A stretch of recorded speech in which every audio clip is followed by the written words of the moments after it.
Just looking for a podcast? Well, this ain't no ordinary podcast. This is the Three Bells Podcast. With Triple J, Mundo, and Shane O'Mac. Acknowledge me.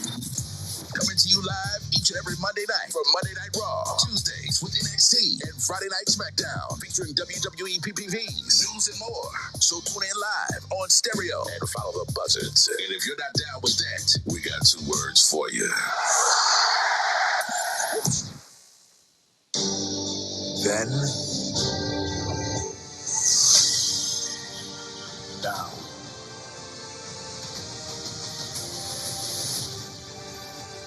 Forever.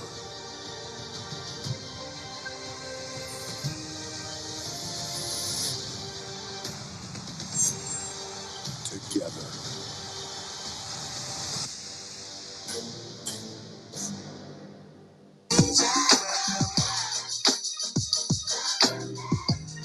You know you like that.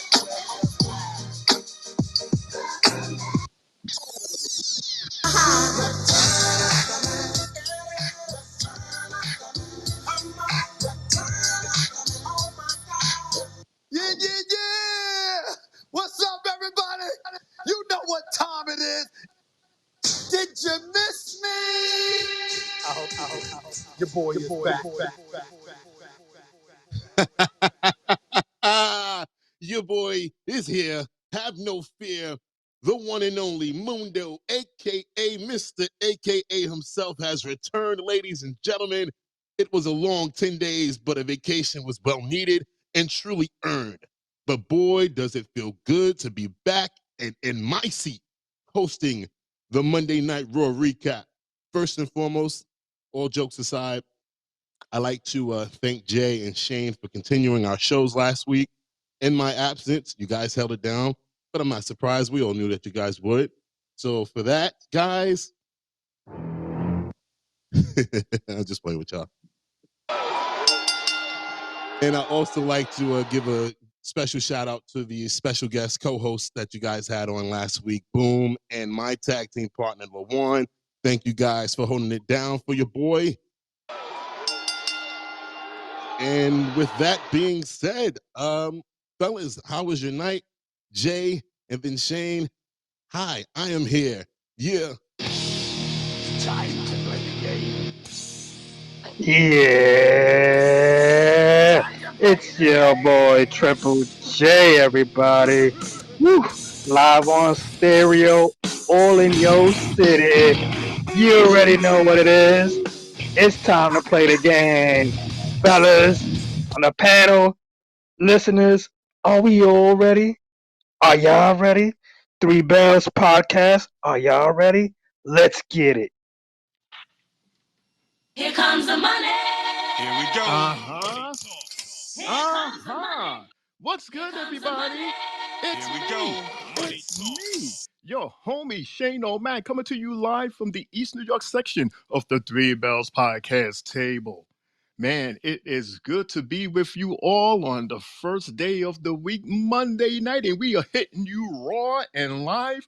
But baby, it wasn't the same, and it can't be the same without our man, the head guy, the CEO, Mr. Mundo. He is back in his seat.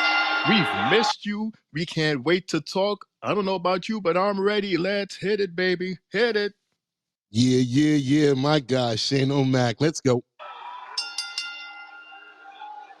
Whew. All right. Now that the nerves are out, everything's good. Everything's going back and flowing again like I never left. Again, shout outs to all the listeners that listened last week. Those of you that asked about me where I was, I'm back. I'm here. Mars, I heard that, Mars. And Shane and Mac, thank you for making sure you took the time out to just say that I was on vacation. No worries. So I appreciate that, Shane. All right, man. So, Very welcome. Your Sure. fan, your fan, your two fans deserve to hear why they didn't hear your voice. But Jay and I got more fans, right, Jay? Thank you, Dad. Early. Yeah, you already know. My Thank you, two fans, everybody. huh? Welcome back, though, bro. Welcome back. Yes. Thank you, and thank you again. So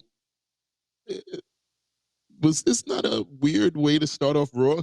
I was not expecting to see Michael Cole and Pat McAfee standing in the middle of the ring. I guess Triple H wanted to give the fans a little taste of what it feels like to have them commentating during the show. But it was a cool opening.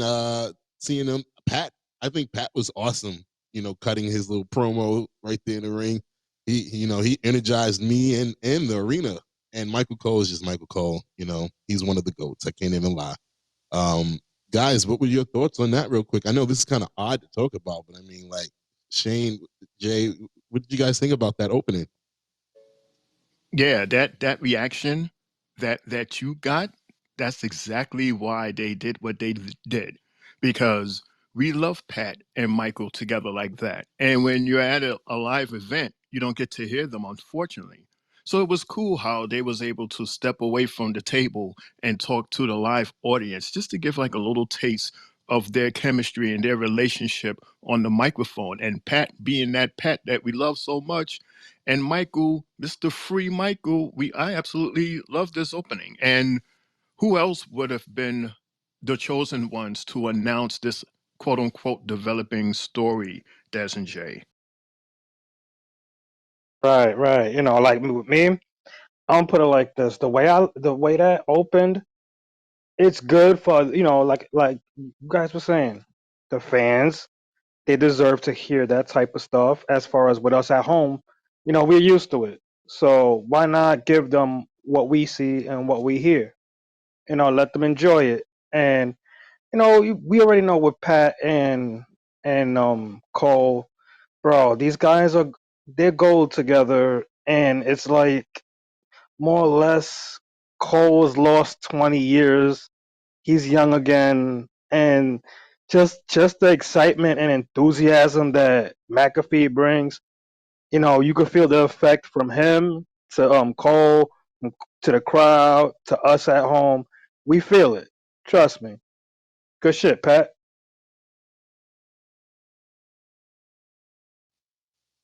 Yeah, I definitely, yeah. I mean, the crowd really was loving that for sure. And like you said, Shane, Hey, they were Des. talking. Uh, yeah, Hey, yeah. hey, Des. Before we continue, I mean, I understand that you've been gone for a week, but you got to do that thing that you do so well when we have our listeners. Look at all the listeners that's on the bottom. Do your thing, baby. All right, all right. It's been a minute. But, ladies and gentlemen, boys and girls, children of all ages, please let's give a shout out to our current listeners here tonight. We got Knives down there. We got my boy, my brother-in-law Ray down here. We got Moose down here.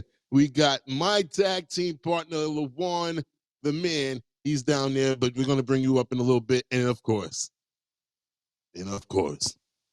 if he ain't playing, I ain't staying. The one and only, the incomparable, the man that helped me put together that intro, my pops, DJ Young and Nut. Let's get it. What's up, everybody? Yeah. Shout outs. And leading into that, we have two voice messages from our guy, Nah. What is up, peeps? Hope you're having a wonderful morning, afternoon, or evening, depending on your time zone. Oh, hell yeah. It's the goddamn Three Bells podcast in this bitch. I fuck with it. Yes, sir. And guys, I gotta admit, man, I'm happy as a pig in shit right now. This is the best time in wrestling right now because, like, not only is it Monday Night Raw, but it is the third straight Seth Rollins free Monday Night Raw. Oh, what a wonderful time to be alive. I've been asking for this for years. Oh, Lord have mercy. Hello, Sparkle.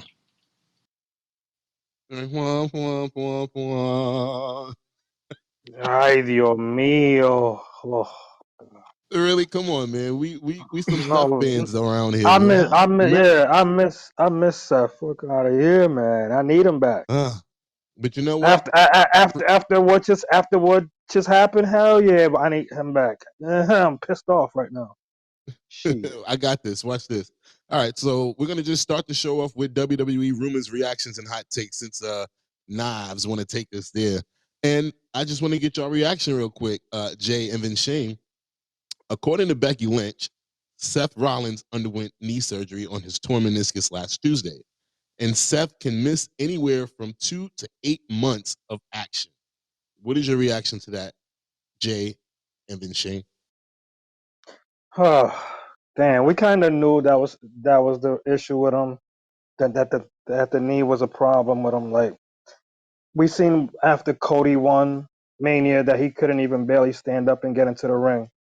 I give him kudos for even trying his ass off to make it down there and help help Cody win. So to see him out this amount of time, I hope he calls Aaron Rodgers up and sees, what kind of doctors he can get to fix this all up and see if we can get him back in like 3, maybe less. Aaron Rodgers. Yeah, that kind of. I mean, he actually was in the ring more than Rodgers was in the field. Like he was only in the field for like what, maybe 3 plays. But at least Seth was there at the most pinnacle moment of the year. So you got to give him that. And he put in his all, as he always does, which is why he's hurt. I'm kind of saddened that he's hurt, and it's saddened to hear that it could be as long as 8 months, but we know it's not going to be 8 months. So man, it's just a well-deserved vacation, man. After Mania, just sit and chill, relax, have a good time, spend some time with your family, your daughter. Just chill, dude. Des. Yeah, and he is the MVP of WrestleMania 40 for sure, and he will be sorely missed. No, what the hell? What the hell? What is going on here? Oh God, please.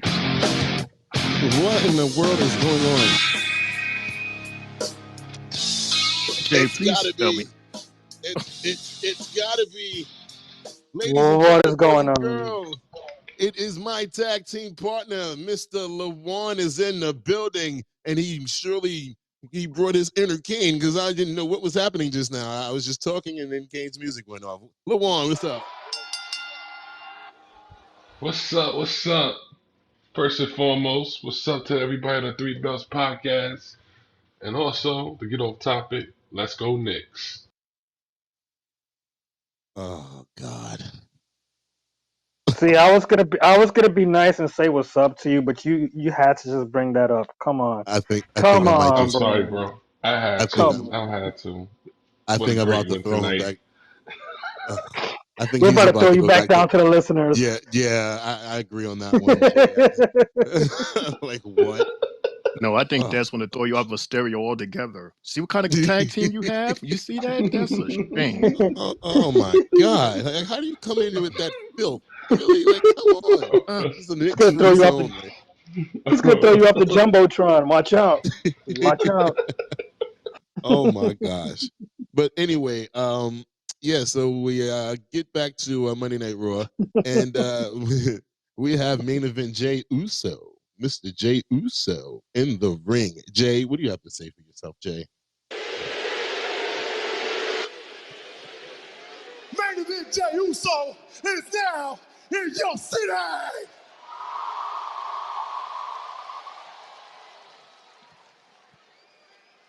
Hey, I said Backlash is in 2 weeks.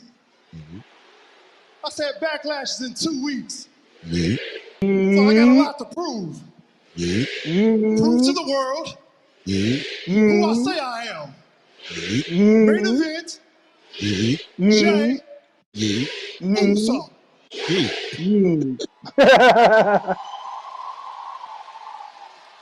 Yeet, Okay, yeet. Pat. Yeah, Pat. So I had to beat Damian Priest to make sure everything I went through was worth it. Back. Forget. So, huh? I tried to fill in the spaces. So he talks about Damian Priest. You know, he needs to beat him, and the next thing you know, this happens. We're just getting heated. Our champion, I guess, will come out whenever he wants. He's getting yeeted on. Only the second man in the history of WrestleMania to cash in his Money in the Bank contract that night to win a title. For the champion, I think.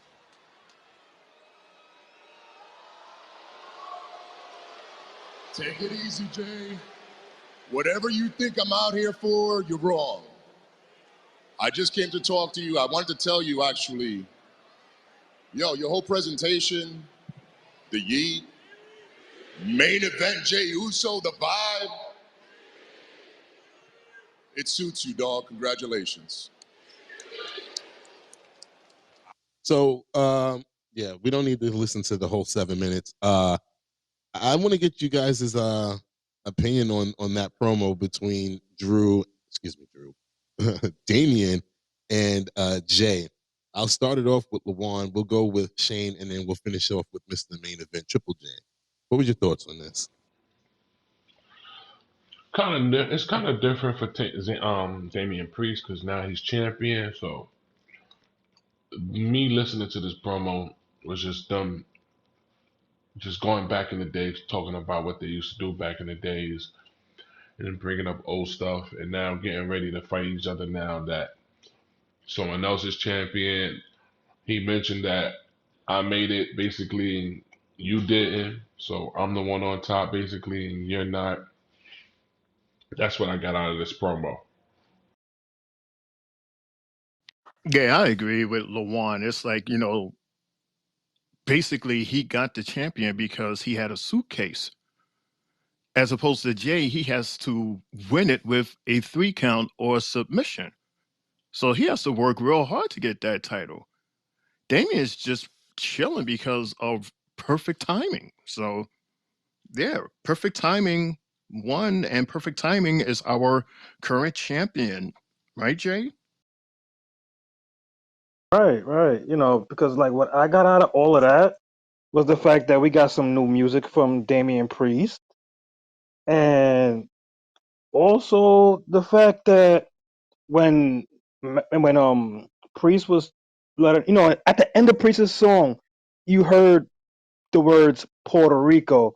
I thought that shit was fire, because that's when they cut it off before he talked, and when he was talking about what him and Jay did together when they was hanging out, offering him drinks, and he didn't take the drink because he at the moment was part of the bloodline and everything, and he noticed Jay wasn't there, and Jay was like, "I took a Uber," and I thought that was hilarious, you know.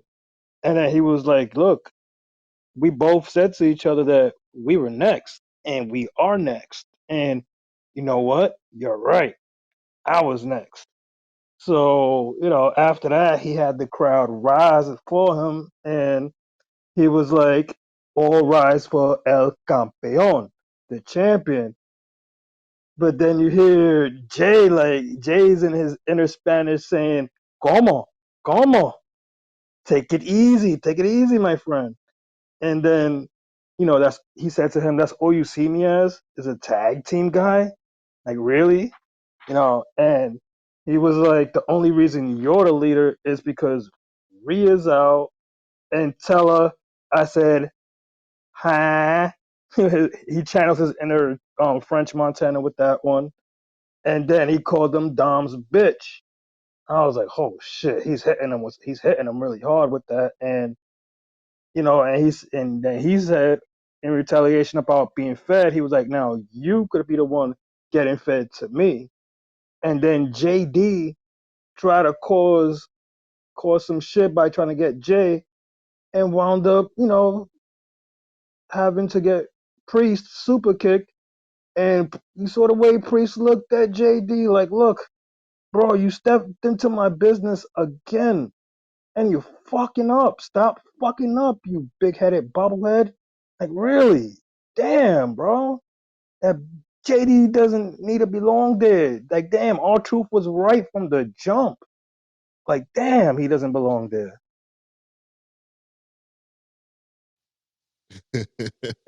Real quick, ladies and gentlemen.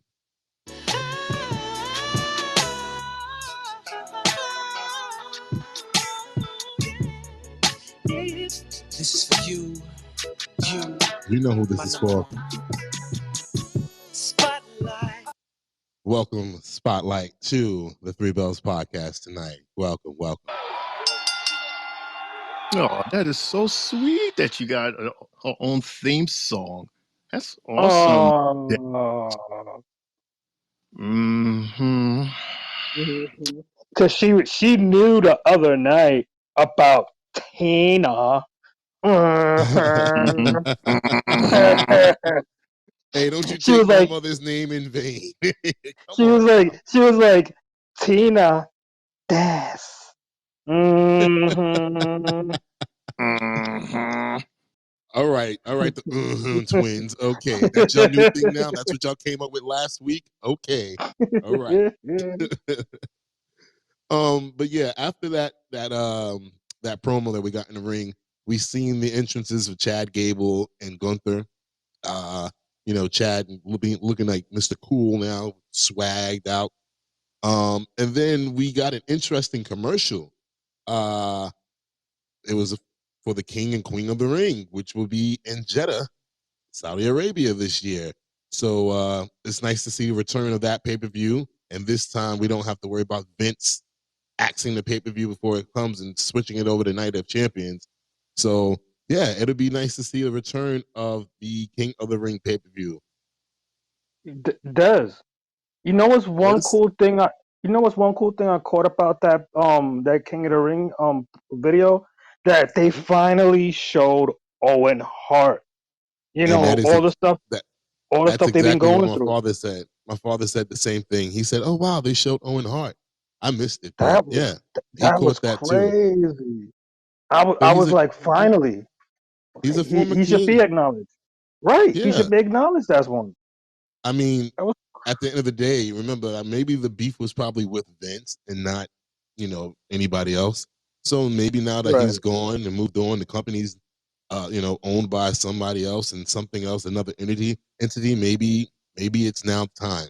Maybe his Right. wife is now like, okay, we can move forward with things, and hopefully Owen gets inducted into the WWE Hall of Fame as he should be, and by his brother, the only Hell remaining yeah. member of the Hart Foundation. So yeah. Hell yeah. I agree. For sure. So with that being said, we're gonna take a commercial break sponsored by Mr. Knives, and we'll be right back. Not long enough. Not long enough. 2 to 8 months. Not long enough. No. 1 to 7 years. That's what we want. It's anywhere between 1 and 7 years. That's what we want you. All right. 12 months to, I don't know, what's 12 times 7? Y'all do the math on that. I mean, of course, get well and make sure that, staying nice and healthy. We're not monsters. Well, you guys are and I am. But, just like, you go. Just go. It's okay. We got Damian Priest. We'll be fine. Nope. Gotta call bullshit on that. Nope. Seth Rollins MVP, WrestleMania 4. No. Bayley and Io Sky exist. And nobody had a better match all weekend than those two. So pick one of them. Also, why the Kane music for Luan? Like, I mean, I'm not hating on it. It's just weird. Like, Luan strikes me as like an old school Steve Blackman type dude. Like the dun dun dun dun dun dun dun, and then you turn off all the lights, and then he like spins the glow sticks around. Oh hell no! Hell no! Hell no!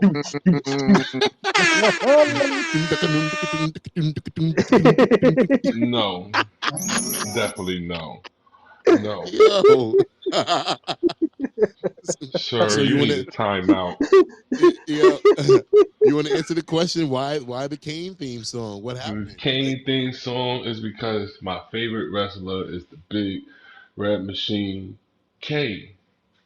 The reason why Kane is my favorite wrestler is because I used to watch Friday the 13th movies with my mother, and Kane his body structure and that damn mask remind me of Jason Voorhees when I was a kid. So Nice. that's one of the reasons why Kane is one of my favorite wrestlers. That mask was cool. It creeped me out as a kid, and then I start to grow up and like it more and more. So that's why Kane is my favorite wrestler. And that's why you got the music.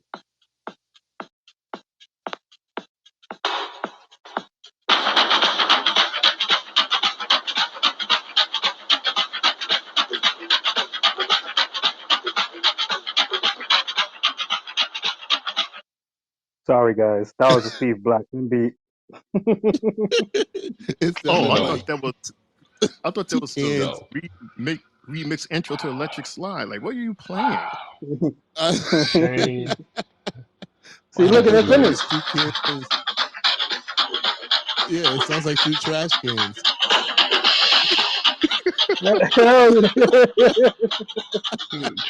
Don't sound like your don't sound like your pots and pans, Triple J. Not tonight. Not tonight. um, Yeah, Yo, it was nice outside. No excuse me. pipes tonight. Let me get through. Nah, It's a little tight in nah. But here.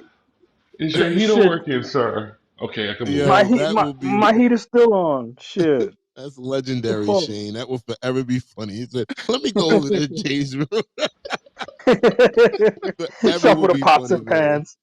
Yo, oh my gosh. No, but But honestly, real, LeBron, I thought that was LeBron's song as King because of King and the Undertaker or LeBron and Death Taker. oh, So the that's Brothers why of when I first heard the Destruction. song, I said, "Here we go." I thought Death Taker and King was coming back. I was like, "Ah, damn. Oh well." The Death Taker has been excuse me, he's been shipped away, and Wow, Death I'll be Taker. surprised. Yeah, I'll be surprised if he ever shows up again. Let's get back to these messages, and then we're gonna throw it backstage. Shout out to Luan and the explanation on his love for Kane. I appreciate that, you know? Like, I grew up listening to grunge music, and I was really into Nirvana, and Scott Levy reminded me of Kurt Cobain, which is why one of my favorite wrestlers of all time is Raven. No, not that one. Not that Steve Blackman intro. The first one that he did. It was kind of like, generic rock music, though. But then, he had, the glowy karate sticks. And that I don't care what y'all say. That intro was so fucking cool.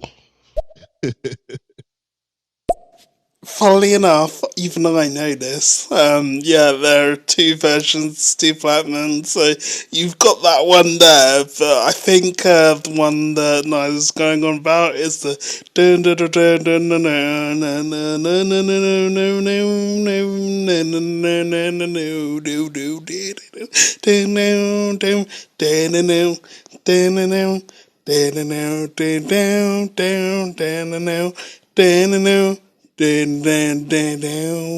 that version. But yeah, like I said, you know how they just change up theme tunes? So it's what they do with Steve Blackman.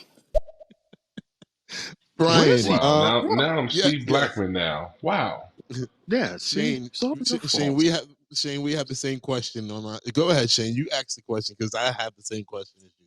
Yeah, because we're hearing. I don't know about you guys, but I'm hearing an accent. So I'm Yes, asking, like, where's that last guy from? I am very curious to hear where Brian. you're from, and I hope you answer so that I can have a big smile. Yes, Des, an answer as in not from New York or not from LA or not from Florida or not from Seattle. If you say someplace beyond Or that, I would be Texas. like, especially Texas. Yeah. All right, I'm gonna play the last two messages. Okay, yeah, Jay Uso, though. Jay Uso talking about an Uber. Bro, really? A Uber? With, bloodline money? Like, yeah, you supposed to kayfabe this, brother? The I reason why he think, said Uber because of yeah, them damn them DUIs he exactly. used to get.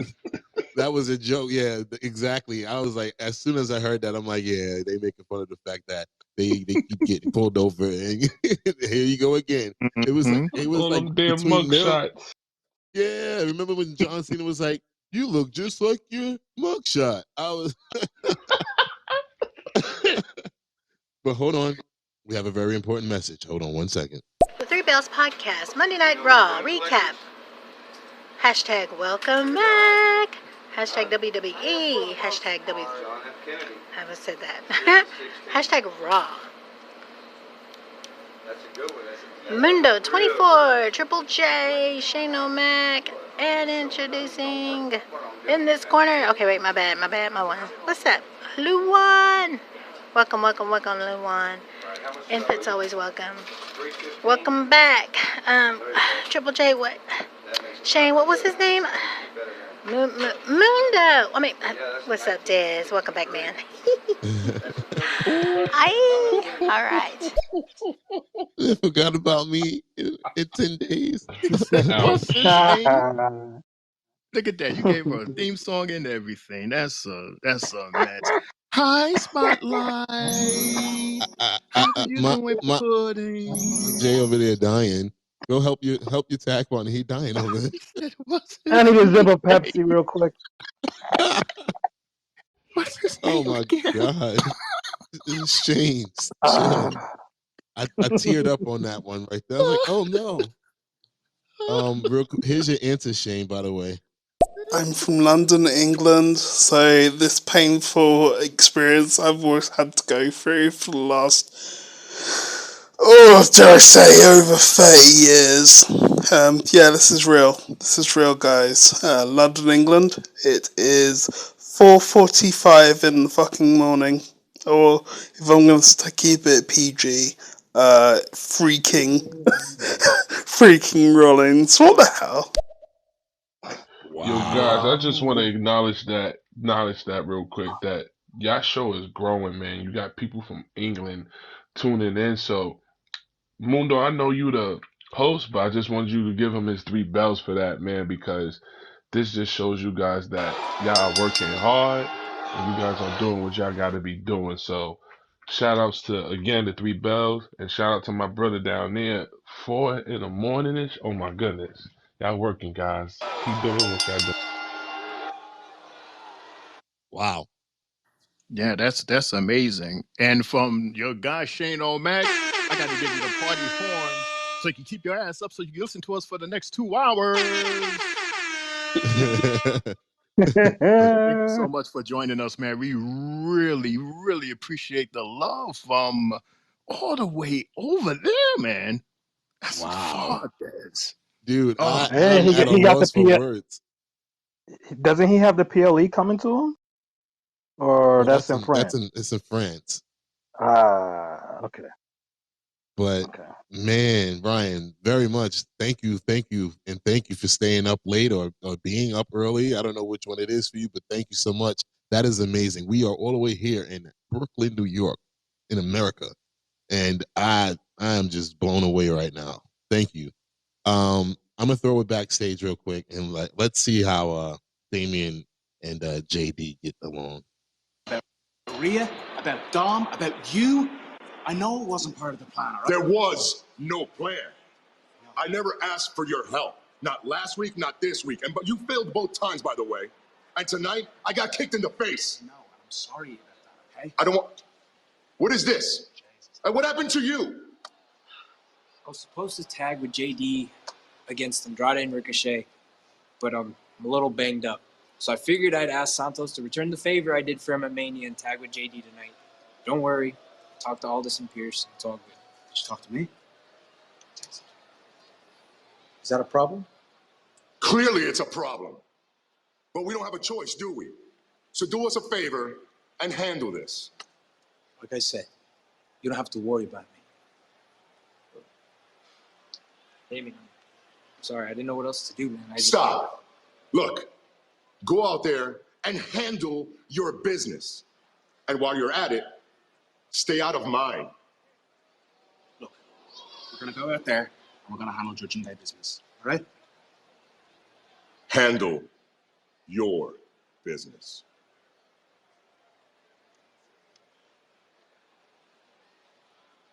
I don't know about you guys, but that was very telling. Very super telling in his tone and everything. I'm just like the difference between him from last week into now. I'm just like, what is going on?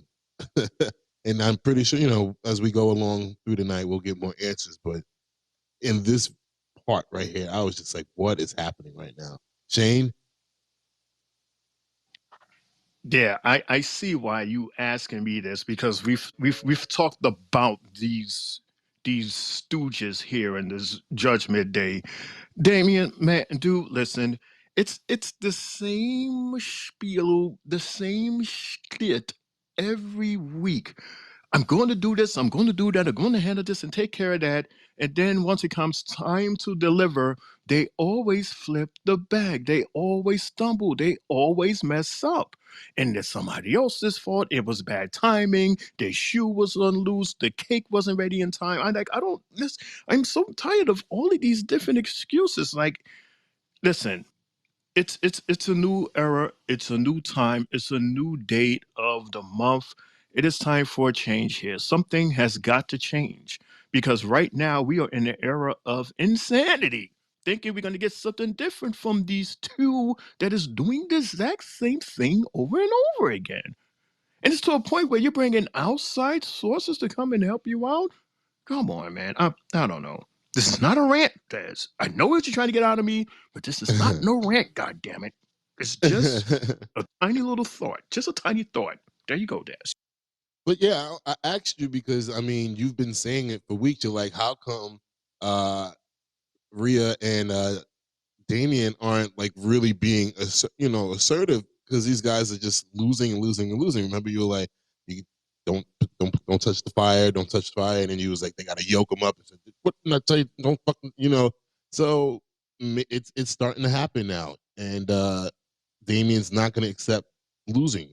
You know, he's the world heavyweight champion, so his expectations are much higher of everyone around him. Exactly. And it's unfortunate because in the ring, like especially with JD, he's really good. I would say that he's better than Dom, but he is getting better little bit by bit. But if these guys were to, I don't know what it is that's stopping these guys from advancing or maturing, but they have it in them. Like I see something in them, but for some reason they just keep flipping the bag. I don't understand that part, Dez and Jay and Lamont. And I'm really I trying to think give them a chance, but I don't know, man. I don't know. I don't think Dom's really hurt. I think Dom's setting shit up because why else would you bring Andrade in there? I mean, not Andrade, Santos in there with you. Like, come on. You're acting like you know that Rhea's gone, so you're not gonna listen to Priest. You're not. You're gonna do what you want to do now. And he's been acting this way. We can say at least for the past month, month and a half, maybe as far as we're having Santos or Andrade and such by his side, which we keep on seeing him try to do is, go handle my business now type shit, which means something's brewing in the pot, as I've been saying with Dom. I got a feeling he's gonna take that brace off and he's gonna turn on everybody and go his way. We can see the mustache growing out. He got his little, a little thing now. He a grown man now, and we're about to see the evolution of him eventually. But like the guys are saying, they continuously lose, and Priest doesn't want to hear it. Priest don't care who's in his business. He's like, look, stay out of mine. Let me handle it to everybody else.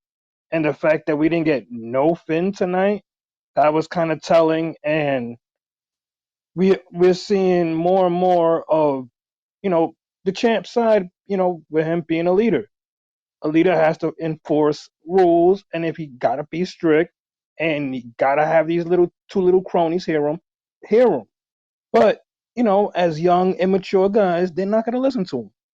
So that's what I see happening with Dom, and I just don't see these guys listening to him at all. You know what he needs, Jay? You know what Damian Priest needs in order to be a good leader? He needs a Did You Know soundtrack. What? If he had a Did You Know song and a soundtrack like a certain CEO has, oh yeah. Oh yeah.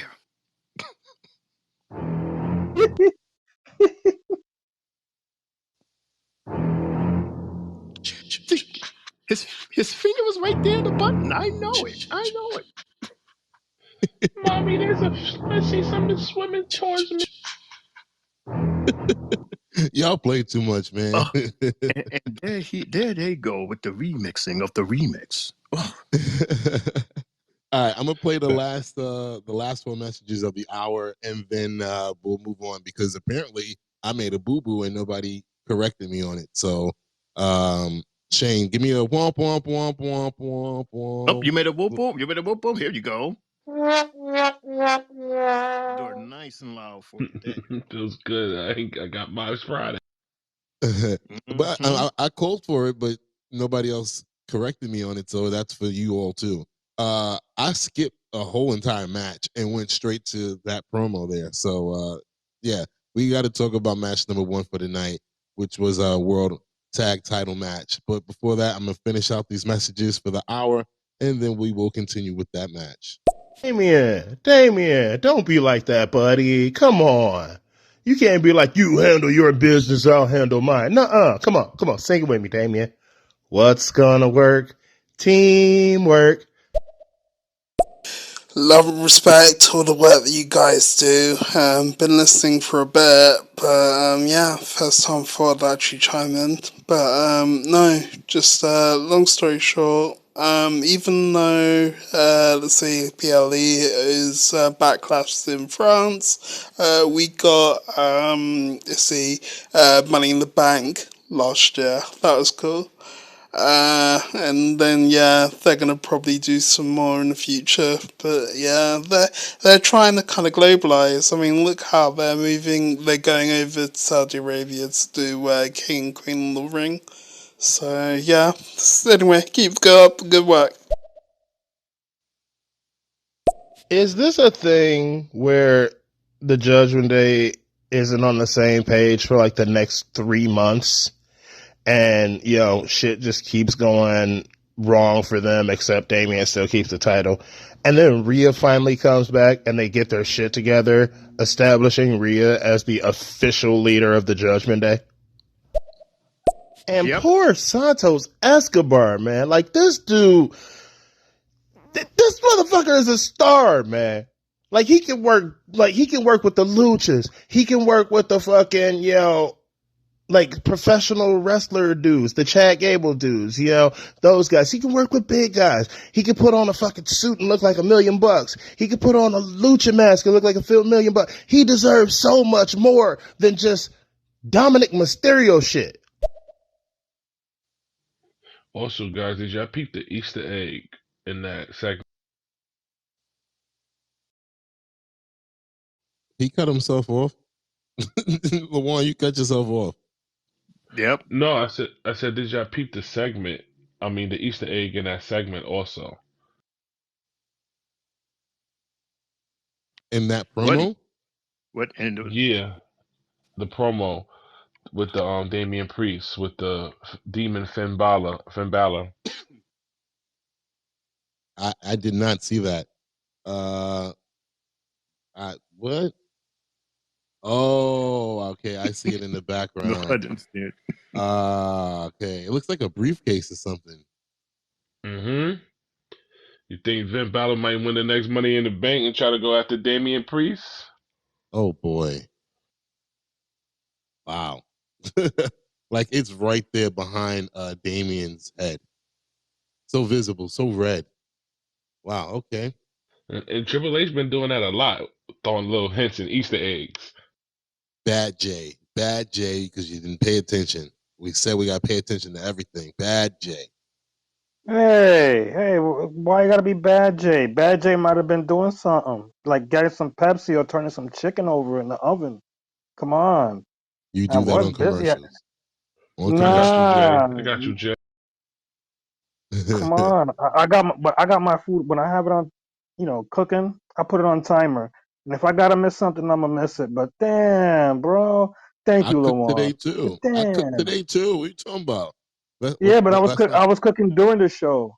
That was my thing. So there was Mm-mm. bits and parts that I missed, and that was probably a part I missed. The Easter egg. Well, Oops. Jay, Oops. since you're talking right now, Jay, give me your thoughts on that World Tag Team Title match between DIY and the Awesome Truth, and then we'll go with Shane afterwards, and then Mr. LeBron. What I got from that match, honestly, was two tag teams that are actually friends. And with them two, you could kind of see that they was playing this match real clean for a while. And I love the fact that the camera was playing with them. The camera was going on the side, and then the camera circles all the way back around, leading up to where Truth gets tagged. I thought that was fire, and the fact that, you know, DIY hit them with that man in the middle, and I know every time they do that, I've been thinking to myself like, damn, what happens if Truth was to duck and both of these two guys would have really hit each other, collision head on, and Truth just pins the both of them because they're both done. That shit was crazy. Also the slingshot spear that Gargano hit, I thought that was cool in the match. And the fact that now they have their finisher as their name, the the truth the crushing finale. Hmm, that was a nice one. And then, kudos to them for winning the match. But damn, Gargano ain't want to shake hands with them.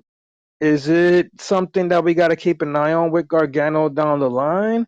Let's see. Is he gonna want to get mad and beat up Gargano because of it? I don't know, but it's something to pay attention to down the line, guys.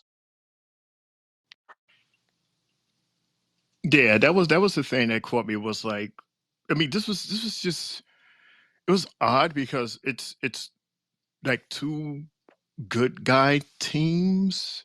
So there was a whole lot of, shaking hands or, little timeouts or you okay? Here's some cereal, here's some vitamins. Like that was the vibe that I got from these guys. It was like an exhibition, like two kids like just playing in the sand or the playground, making sure that everything was safe and cool. But yeah, I like the awesome truth finisher. And yeah, peeping that the little attitude from Homeboy, he didn't want to shake their hands. That's very telling because it's like once again we're going for the gold, and something happens and we don't win. So you got damn right I'm not going to shake your hand, and I'm going to have an attitude, and we're going to talk about this when we get to the back.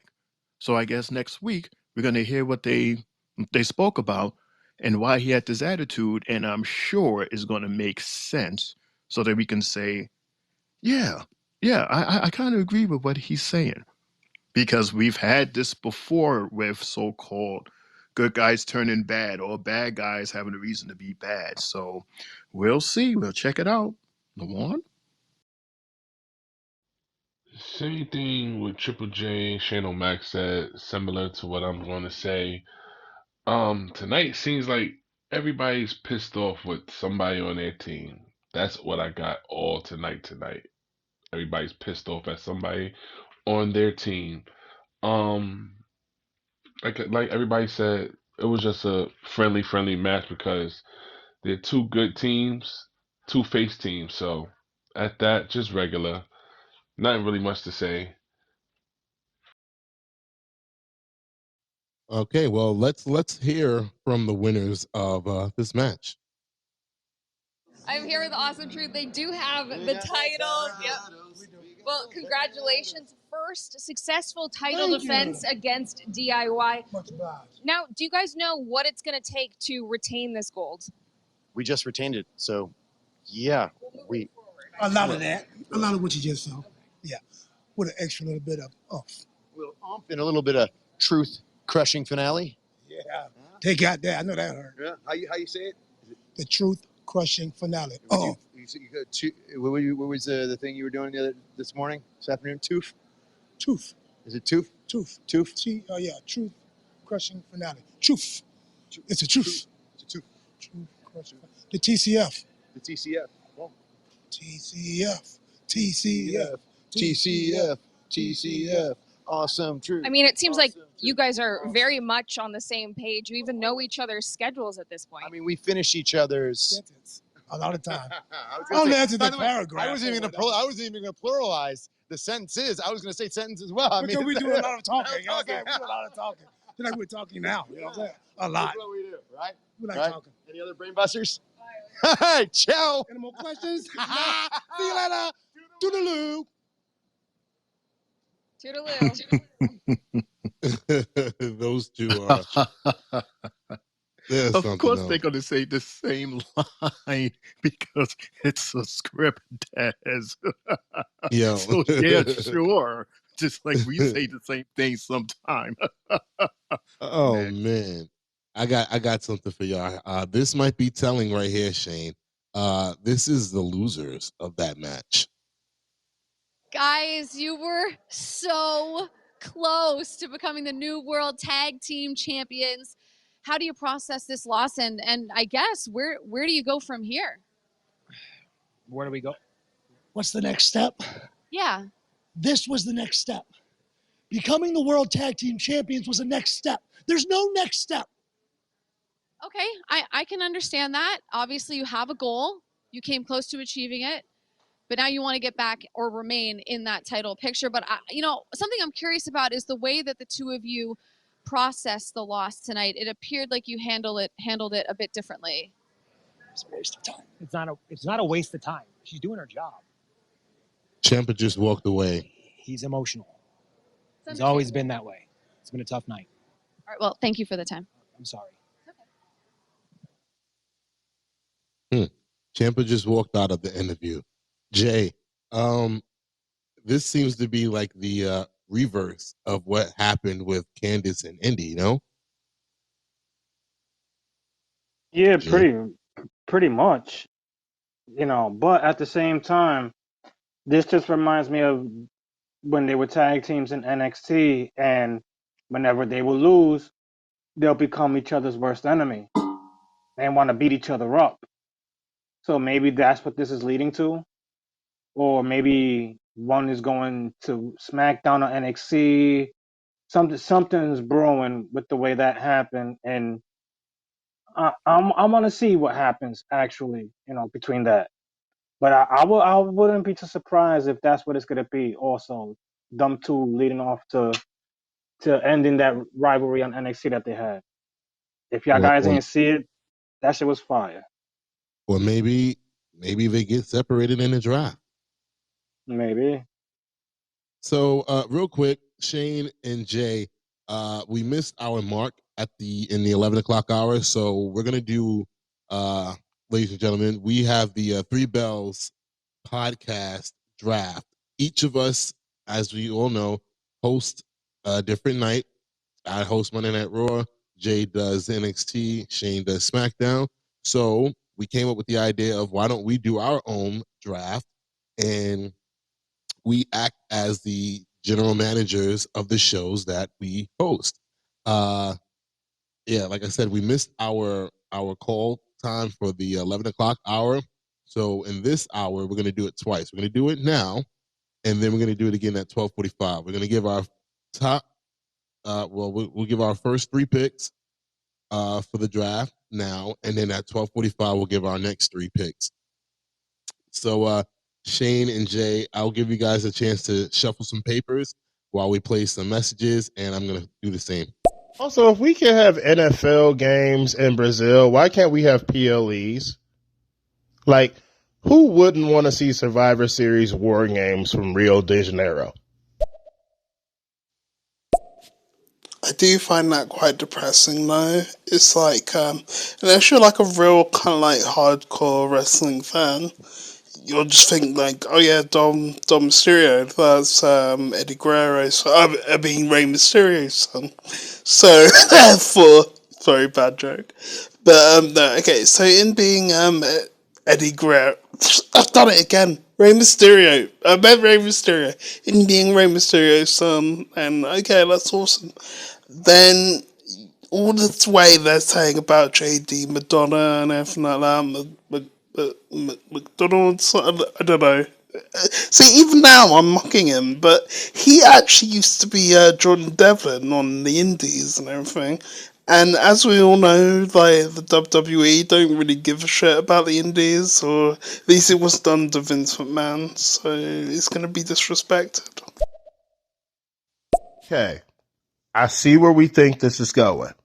We think this is going to be another one of those Gargano Champa turn deals, where they end up feuding against each other.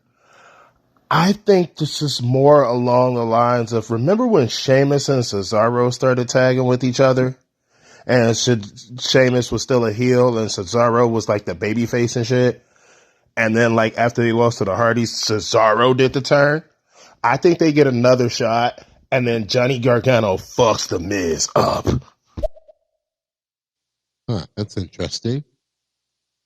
So, guys, how do you want to do this? You want to do it in show order, like week of the week, or anybody want to go first, or how do you want to do this? Jay and Shane. Jay could go first. Okay. All right. Well, my first pick would be, and here is a crazy one.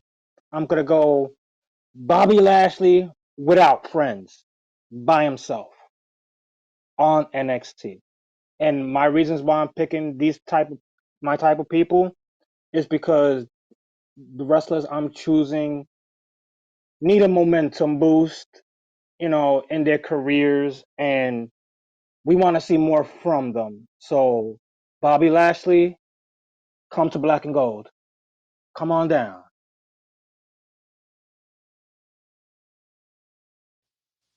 All right. Well, my first pick, obviously, this is the flagship show. So my first pick would be WWE Undisputed Champion, Cody Rhodes. And that's the exact reason why. Because I want the WWE title on the number one show. Shane? How did I know you was going to do that? Because I said, being how much I like Cody, not that I'm picking the guy that we just spoke about, Mr. Damian Priest, our world heavyweight champion, as our guy here at SmackDown. Dez. Wow. Look at that. Off the rip, we just swapped championships. That's cool. All right. So with my second pick, I would go with Bebe, the current WWE Women's Champion. I'm going with, hopefully, he is healed well enough, Seth Rollins.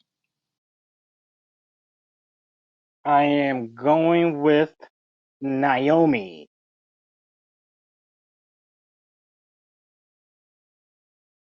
Shane? Oh, there was another one. What's this? My number three? My number three, Rhea Ripley. Jay? My number three will be Shinsuke Nakamura.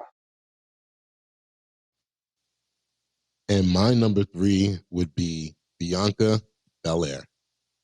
Huh. That was a good pick, Jay. Shinsuke Nakamura. Oh, well, Yes, excuse me. Jay. That is an interesting pick, Jay. I see him doing better there. I really do. Good pick, Right. man. I totally agree. That's why I told him that. I see a lot That of that. changes is happening with tag teams on this Monday, huh?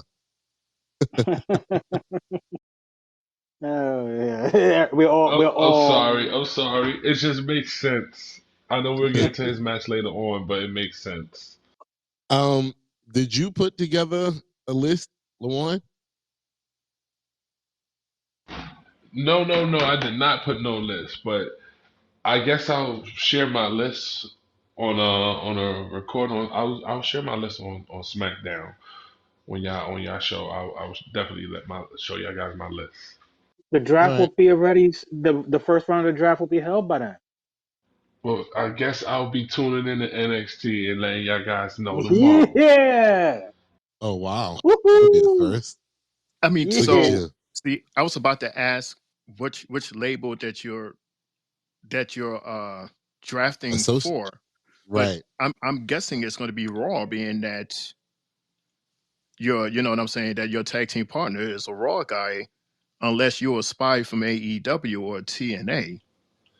Ew, gross.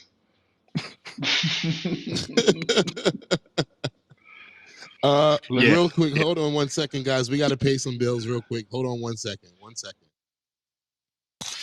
You guys looking for a podcast? Well, this ain't no ordinary podcast. This is the Three Bells Podcast with Triple J, Mundo, and Shane O'Mac. Acknowledge me. Coming to you live each and every Monday night for Monday Night Raw, Tuesdays with NXT, and Friday Night SmackDown featuring WWE PPVs, news, and more. So tune in live on stereo and follow the buzzards. And if you're not down with that, we got 2 words for you. Yeah, and we're back from our commercial break. And ladies and gentlemen, real quick, that commercial break was sponsored by the one and only LaJuan. LaJuan, thank you very much for that beautiful drop, my brother. Thank you. No problem, bro. I appreciate y'all. Your viewers appreciate y'all. This is a great show. This always has been a great show. And I look forward to seeing y'all guys not just do y'all shows on stereo, but do y'all shows live in front of a camera. Hopefully one day y'all guys meet into maybe one of these legends, or maybe we all go to one of these signings and we have a chance to speak to one of these legends. I see y'all guys doing that, man. So I had to do that for y'all. Y'all keep doing what y'all doing. I love the show. Respect. Thank you, Lawan. Thank you so much. That's from you, from Shane O'Mac. And if you want to see Shane O'Mac live, you're going to see a cardboard box cutting of the Shane O'Mac that you see on our profile pic right there with those 2 little belts, courtesy of Mr. Mundo. There you go. Again, thanks And a some lot, Lawan. You the man. no problem. And some cardboard pots. Yo, y'all are cardboard pots, really. I'm gonna play these these last 3 messages that we got in from Spotlight and Knives, and we can continue on with Raw. All 3 great. Oh my gosh, this Maria Rakamamo, how you say her name? That'd be interesting. Anyways, I'm just listening. Go ahead. Wow. Hey, that's pretty fire, guys. You guys made some pretty good, solid picks. Shout out to this. I'm probably going to end up stealing this idea for my show. That's great, bro. We're all one universe. All one universe. And don't forget the interview with Bree Talks. Bree reveals. She's gonna kill me. Anyways, don't replay that back. Don't do that. But anyway, yeah, April 25th, the interview. Don't forget about it. Mundo 24, Triple J and Shane O'Mac. 3 Bells Podcast, April 25th, interview with Bree Talks. Yes, definitely. Thank you very much, Spotlight, for that. Yes, we do have an interview scheduled for this Thursday with Bree Talks as we get up close and personal with the members of the 3 Bells Podcast. So definitely tune into that. 25th of April, this Thursday at 8 p.m. We'll definitely shout it out again. I think he cut himself off again. He said, ooh, and then cut off. That's gonna be tough. I like that. Yes, and it's not us. We're not hosting it. We're actually being brought in on somebody else's platform. Lawan, I'll make sure I share it with you. I think I did, but I'll make sure again that I share it with you. Okay. Lawan, where are you at? Are you in Jay's room? Like, what is all that noise in Oh the Lord. background? Yes, I'm What is definitely in going Jay's on? room, man. I lost my Oh boy. keys, and I gotta Oh go get my God. keys, man, because I lost my keys. Oh, Yo, you found my keys, Jay? Thank you, Jay. oh, Let that's me get up out of horrible. here. I'm walking out right now. Y'all are Damn, y'all need to retarded. get burned. Be careful. No wonder Damn. my dog was barking. Damn. Damn. Damn, I got Damn. up out of it. Yeah, J room is loud, man. He doing something in there. Yo, y'all are something different, man. It's that Pepsi. It's that Pepsi, guy. Oh my god. All right, so we're getting back into Monday Night Raw. Shane, Let's get back to the show. Yeah. oh my god. Welcome back, right? Welcome, right? Yeah. All right. Where were we? All right, so now we have an in-ring promo going on from the one and only Intercontinental. Nope, he's not. The former Intercontinental Champion, Gunther. I know what you expect me to say out here, talk about WrestleMania, take some shots at Sami Zayn, but I'm sorry to disappoint you. That's not what I'm gonna do. See, I took some time away to digest everything that happened, and I want to say this. For 666 days, I elevated the Intercontinental Heavyweight Championship to heights never seen before. And in that process, I became the greatest champion in its illustrious history.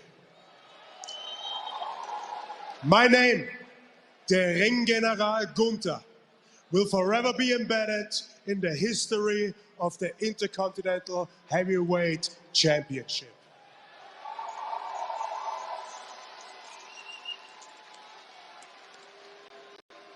However, that also means for almost 2 years, I was walking around here with a big target on my back, with the pressure of living up to everybody's and my own high expectations. That weight has now been lifted off my shoulders. So to Sami Zayn,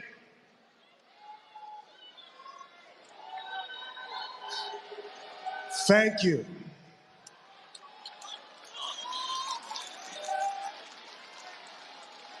Because now, I'm not a target anymore. I'm going from being the hunted to being the hunter. I can do whatever I want. This is a brand new era. And no matter to which brand I'll be drafted to, I will make sure that my name will be embedded into this new era. So therefore, I officially declare my participation in the King of the Ring tournament. Okay. So yeah, that's very interesting. Oh man, Gunther, possibly being King of the Ring. That is very, very. That reign would be terrifying, honestly. Because I'm surprised he didn't take a shot. And yes, matter of fact, hold on.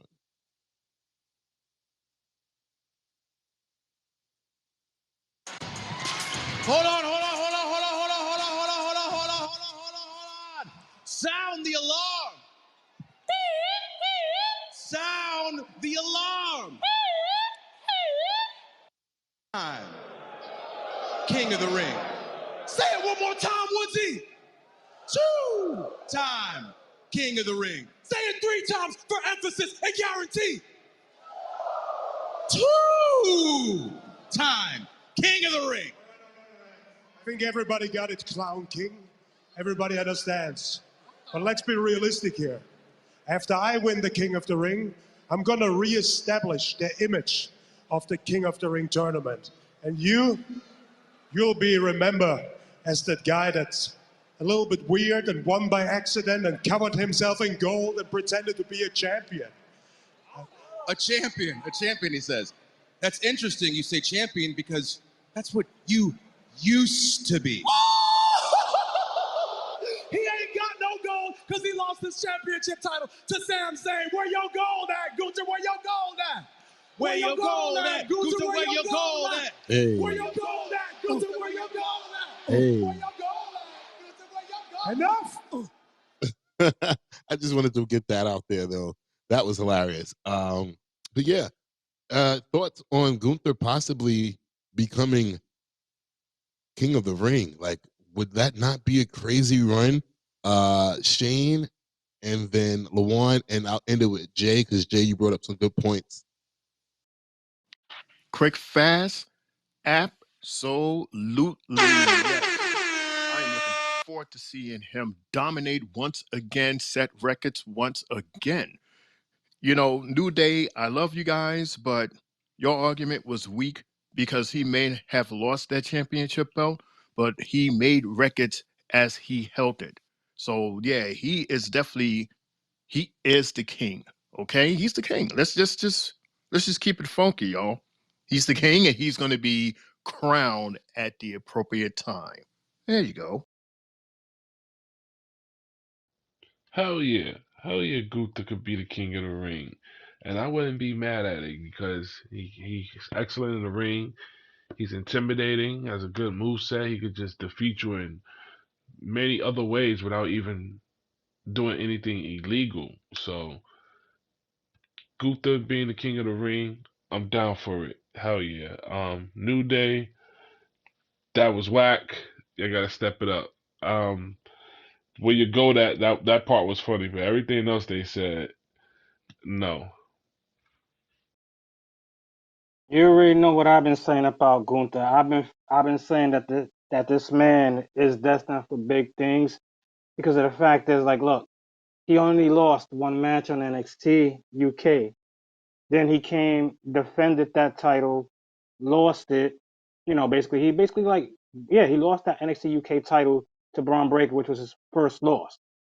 And then he just lost to Sami Zayn. The man got 2 losses under his belt. Why not? This man is, he's undeniable.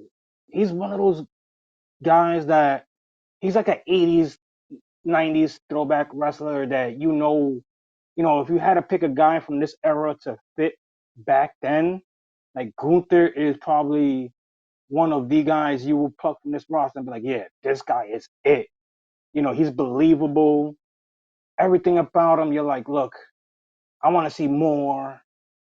And the crowd was behind him when he said what he said tonight. He thanked Sammy and he's on to bigger and better heights. And the fact that he mentioned the draft. Once he mentioned the draft, that made me think to myself that he's on his way to SmackDown. Because in order to get to bigger and better heights and better things, besides winning the King of the Ring, why not go over there and test your waters against Logan Paul for the U.S. heavyweight or challenge Cody down the line for the championship? Gunther, the sky's the limit for you, my guy, and you already know. You was my MVP last year, and if you do it again this year, you'll be back to back, my guy. If only you guys had that same feeling when I said before WrestleMania that he would lose the Intercontinental Championship at Mania to Sami Zayn so he can move on and do better stuff. I played that show back the other day and I'm like, wow, not one person agreed with me. Nobody did. You guys felt like he needed to keep a hold on that title. And I was like, why? He's done everything he needed to do with the belt. The belt is good. There's nothing else that he needs to do. He needs to move on to the main event. And he put his foot in the water at first when he came and had to face with Seth. And, he congratulated Seth on a successful title run and how he was doing it the right way. And that was just me saying, okay, he's letting it be known that he wants to move up the ladder, move up to bigger titles. And yeah, let's do it. King of the Ring, that would be the perfect title for him. I mean, the Ring General now is the King of the Ring. So it just enforces everything. And then now he would really have claim to go after one of the top champions in the company because this is my ring. And now that's going to be my title. I could definitely see that. Knives, I'm going to play your last two messages because it's a lot and I got to keep the show moving. So, all right. So at this point in the synopsis, we're about an hour in the Raw, right? Still no Seth Rollins, right? Okay, cool. I just wanted to make sure. All right. Whew. I was worried for a second. Okay, so a while ago, long time ago, before the beginning of time, they had a WWE draft where Triple H got drafted to SmackDown. And in order to keep Triple H on Raw, Eric Bischoff traded the Dudley Boys and Rhino. What if Gunther got traded to NXT and then if SmackDown wanted to make a trade and they get Gunther for the Final Testament? I'm going to let NXT and SmackDown talk that out, guys. I don't want AOP. God damn it. Why are you getting me mad again? Damn, bro. I don't want them guys. Keep them as far away as possible. Throw them on TNA if you got to. Just for the fuck of it. Get them out of here. They don't belong here. How many chances have they gotten? 1, 2, I don't know. There's just too many for me. I'm done. Jesus. And that, ladies and gentlemen, was a rant from Triple J. And you can keep AOP or you can throw him to BET or the E Network. I don't care, but we don't want him here in SmackDown. That's why we are keeping Gunther. We're keeping him Des. No AOP, no Final Testament. I don't want none of them, not even the old guy that doesn't talk. Keep them all. And as somebody that's with Raw with Mundo as tag team partner, we don't want them either. Amen to that. Mm-mm. All right, so moving right along, this leads into well, obviously we had a pre-promo from Piper and Chelsea and Nia, all of them entering the arena earlier in the day while Michael Cole is amping up the main event, which is the women's world title battle royal match. So yeah, this goes into a match between New Day and Imperium. So, Lawan, your thoughts on that, followed by Jay and Shane. I didn't really want to see this match because I thought we were finished with it. I thought we wasn't going to see it again, but it was okay. It was an okay match. The ending is what really gave everybody a browner. Um, I felt like I knew it was coming. It was a long time due for it to come. I'll wait until we get into that segment to explain. But as far as the match, it was okay.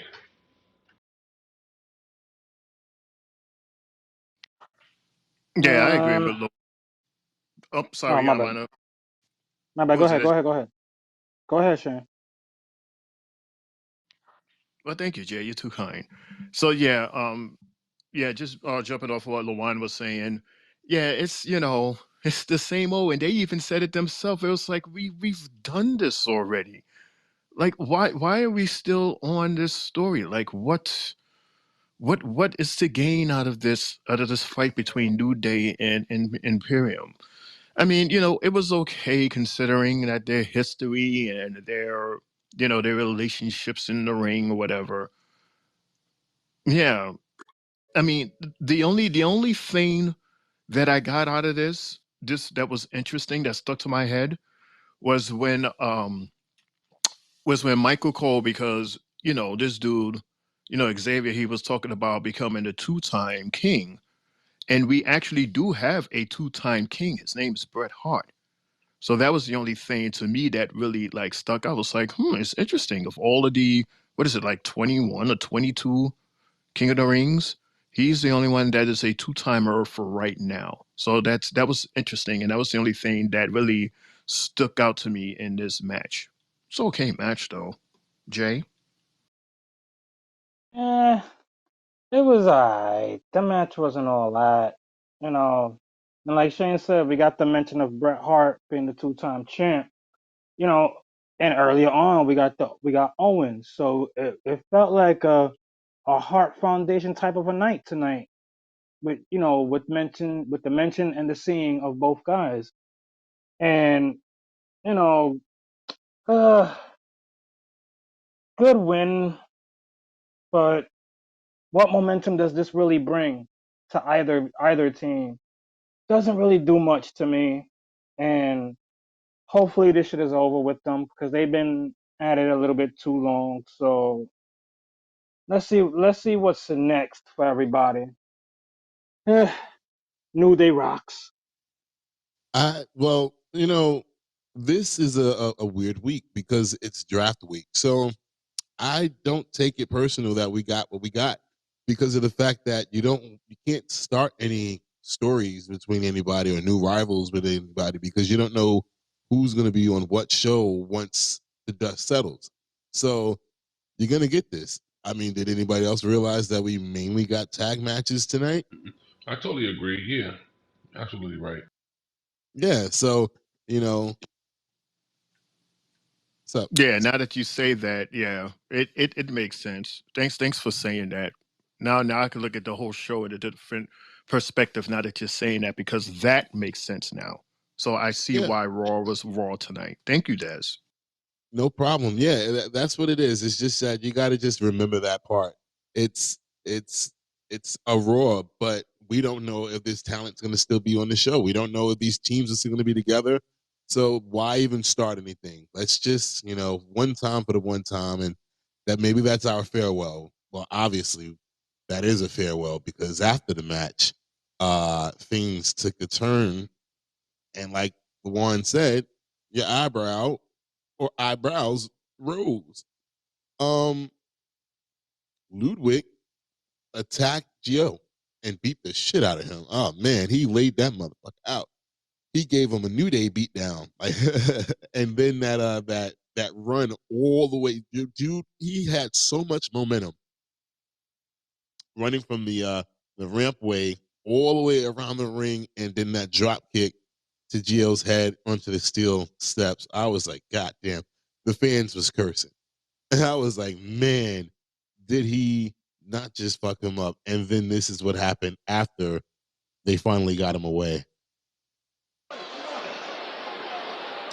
The camera walks with him back into a gorilla area where we see Gunther standing there. See that? I told you I'd get it done. Gunther smiling, and he's happy. Gunther very pleased with what He's happy, and like Michael Cole said, he's pleased with what Ludwig did. And that was just, I wrote, okay, hold on, what's going on here? Like, what's next? Like, they're a two-man team now? Like, that'll look weird, but that was very interesting. Who wants to take this? Like, what are y'all thoughts about that whole ending after the match?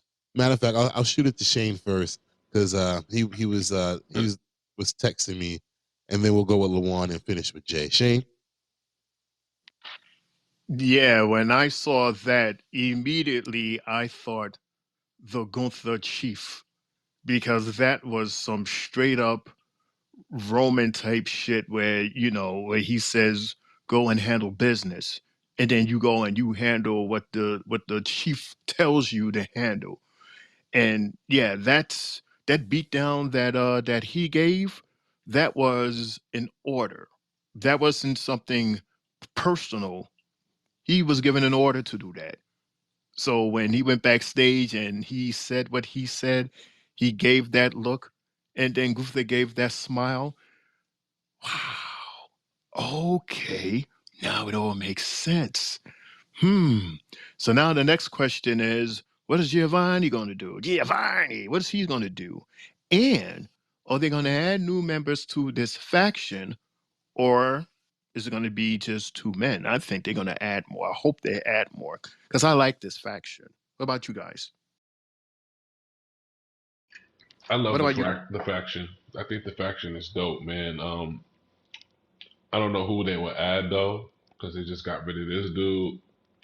He was the weakest link out of that team. And this was long overdue anyway, because he's the one that's always catching the most losses, most pinfalls. Um, this was already being complained about it before. So yeah, we'll see what happens after the draft if he stays on Raw or on SmackDown. Um, quick question: if they do decide to pick up somebody else, who do you have in name? Female, another guy, maybe a different fraction. Who do I have? Some drop some names if y'all could. I Um, wouldn't be too surprised if it's Ilya Dragunov, to be honest. oh wow, Mmm, yeah, that's not bad. that'll be some shit right there. Well, I'm with Jay. Shane. Yeah, one word, Jay. Good shit, Jay. That was cool. Very, very cool. Good shit, Jay. All right, so I think we're all on the same accord on that one. But Jay, give me your thoughts on that yeet down. I mean, excuse me, yeet down. That beat down that we saw, and then the reaction from Gunther.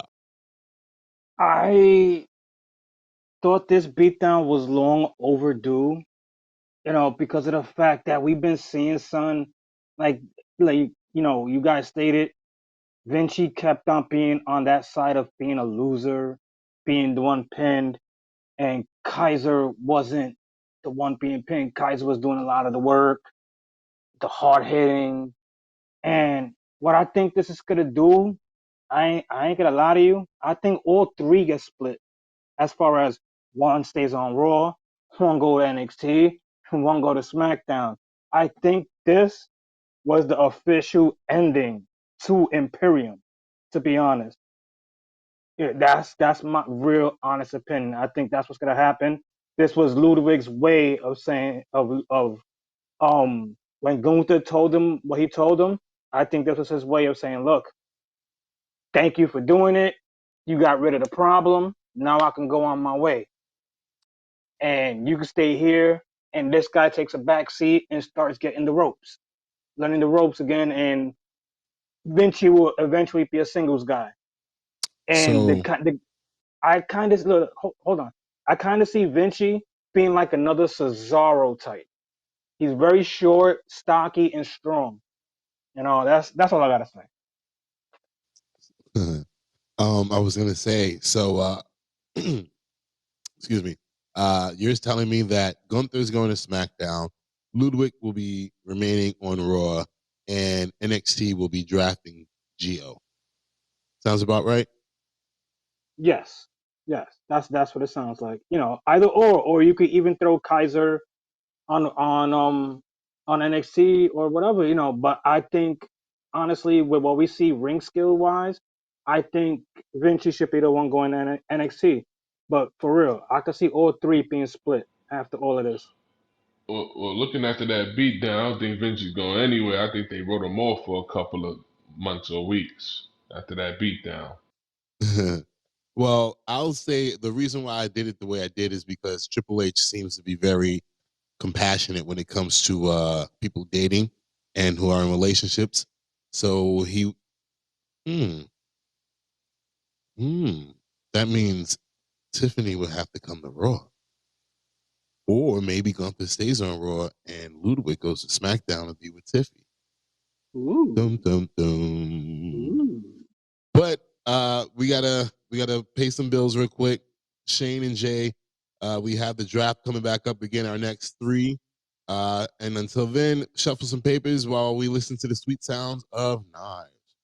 WWE is really trying to make Zoe Starks into something. I mean, I'm not saying it's good or bad. It just is. Shout out to y'all. One thing you can say about WWE, they are committed as fuck.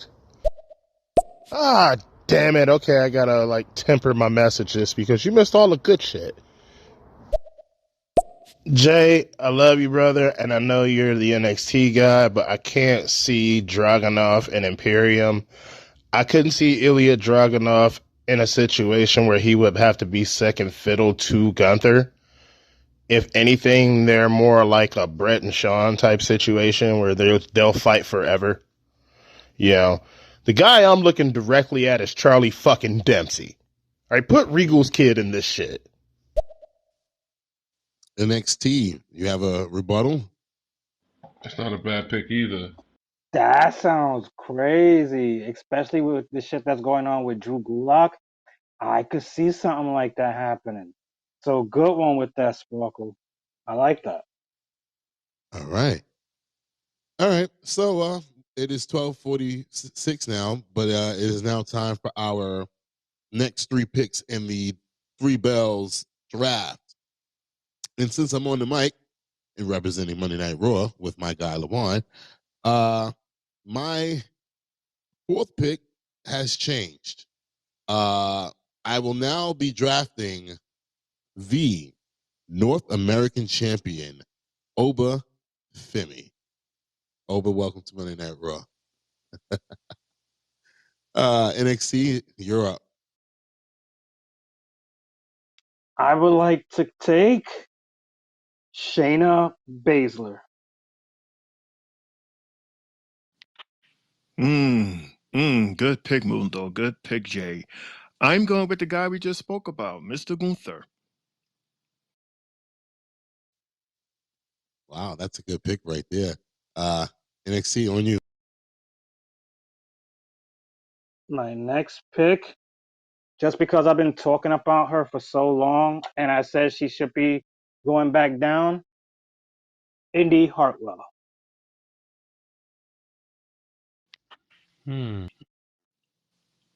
My pick number 5 is the tag team titled The Creed Brothers. Question. I have a question. So if one of our picks is picked, do we have to change our pick or do we just still blurt it out? We ain't really establish rules on this. Like Well, I'm just blurting it out because I don't know what you guys are picking, so we're just picking whoever we want on our show. That's the difference. These are people we want on our shows. So if we collide, that's fine. That just means that we have similar and good taste. all right, I'll take that. So we're on our fifth pick, right? So with my fifth pick for Monday Night Raw, yep, I will be taking the United States champion, Logan Paul. So wait, Mundo, is it I or we, as in you and Lawan? Because y'all both raw, yes? Really? Because you're saying I real loud, so I'm like, aren't y'all partners? Oh, and shit. with the, it's a Shane's fair starting shit question. again. Yes, It's a fair. we're partners, but he doesn't know what my list looks like. So you Dan was Rand don't hiding know your what his list. list look like. You was hiding your list from your partner. No, I told him and Boom that they can pick the show that they want to, draft for and come up with their own list. But he didn't. I guess he didn't see the message. So, since he is the special guest co-host on Raw, he can latch onto this list and just roll with it. Right, but he's your tag team partner, so it'd be fitting for him to pick for Raw, right? Like you two are in cahoots, and you two will be in agreement with your list of y'all drafting for y'all show, right? Just like LaJuan, I'm have with you, SmackDown and Jay is with NXT. LaJuan, have you had any issues with any of the picks that I've had? I've picked Cody Rhodes, Bayley, Bianca Belair, Obafemi, and Logan Paul. Literally 4 champions and one of the top divas, women's champions of all time. Don't do that. Don't do that. See what you're doing. You saying that in a way so that Lawan is forced to say, "Yeah, I agree with every single pick that you pick." That's not fair. He doesn't have to say I agree. I'm just running it down. No, it was the If way he that you ran it down. So you're so slick. You think you slick. I read look, between your words. It's the way you said it. You didn't just say the names and he's like, yeah, and the champions and this person. Can't They're forget about all this person. Like, champions. Look, they're all champions, Luan. You better be with me, goddammit. You're strike two already tonight. that is not Shane. You're not gonna win this, Shane. You're not gonna do what I did to you and Jay a few weeks ago. Okay, our bond is cool. We good. Look, Oh, Luan, so you do admit. Oh, gotcha. That's all I wanted to hear. to There admit you go. what? That's all I wanted to hear. That you're not gonna That's try to all I break us wanted you to apart? hear. There you go. There you go. That we got it, Jay. We got him on record at midnight. There you go. Thank you, Moon. Wow. Thank you. You As I guys may said, continue with your lists, with your draft as I list. said, Luan Monday and Night Mundo. Raw picks the United States champion Logan Paul. Ooh. Ooh. Okay. Ooh. My sixth pick will be Otis. Jay, did you give your fifth pick? Yes, I did. Who was My your fifth pick? damn it, I erased it. You see, I'm erasing it because I got it on the notepad. You better blame your tag partner because I started the fifth pick. That's like I don't remember And I anybody did else my giving. fifth. And I did my fifth pick because I erased it off my paper, off my Shane, who was notepad. your fifth pick? My fifth pick was the tag team was the Creed brothers. Remember, Yeah, that's you how I went said it. right. You went first, and then I went, and then Jay, you were supposed to go. You didn't give your fifth pick yet. I had said Shayna Baszler. That was your fifth pick. Oh, maybe that's that why was Yeah. his fifth pick. It was Shayna Baszler. It's not something that stands out. Okay, all right. Eel. Oop. Oops.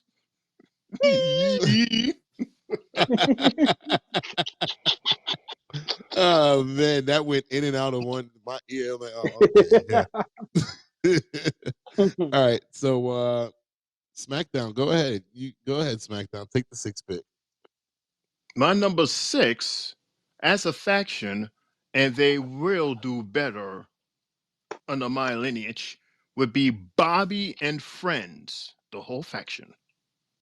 So you're keeping them there. Okay. Especially BFAB, absolutely. Okay. Cool. NXT, go ahead with your sixth pick. I said my sixth pick was Otis. No, I had interrupted you, so you never got that out. So, Otis, okay. Yes, sir. Hold on 1 second. Monday Night Raw is in a deliberation right now because of Shane. Oh shit. That's a shame. Shane, what did you just do?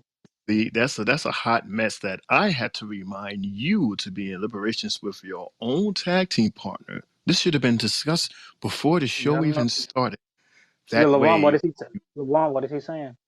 Levon, what is he but saying? Tell us. they can't talk now because they're on the side. They're Yeah. discussing the so they're leaving it with us to sit here and just talk in the air. But I like the choices. All right. Like I like my squad. My squad looks good. All right. So They're back. You're back. All right. yeah, we're back. You're back. Break. So with our sixth pick, Monday Night Raw will select the final boss, The Rock.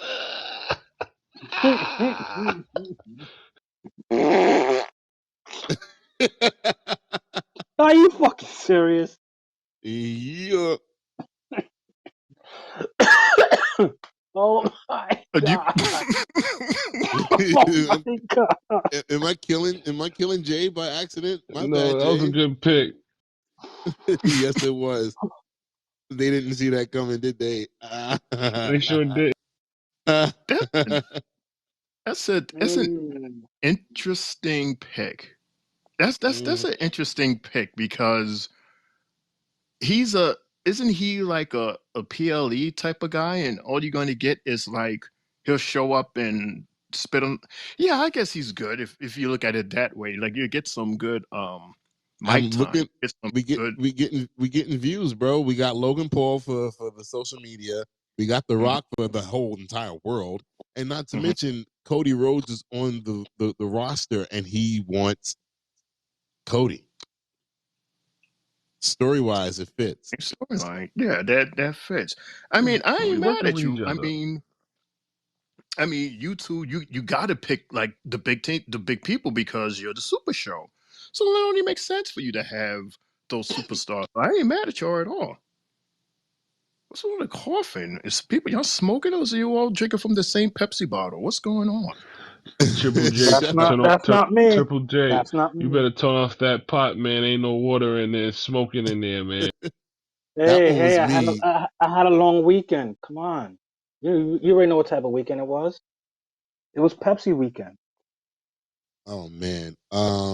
So yeah, that was fun. That was very much fun. I like this. Shit. Should do this every time they do it, huh?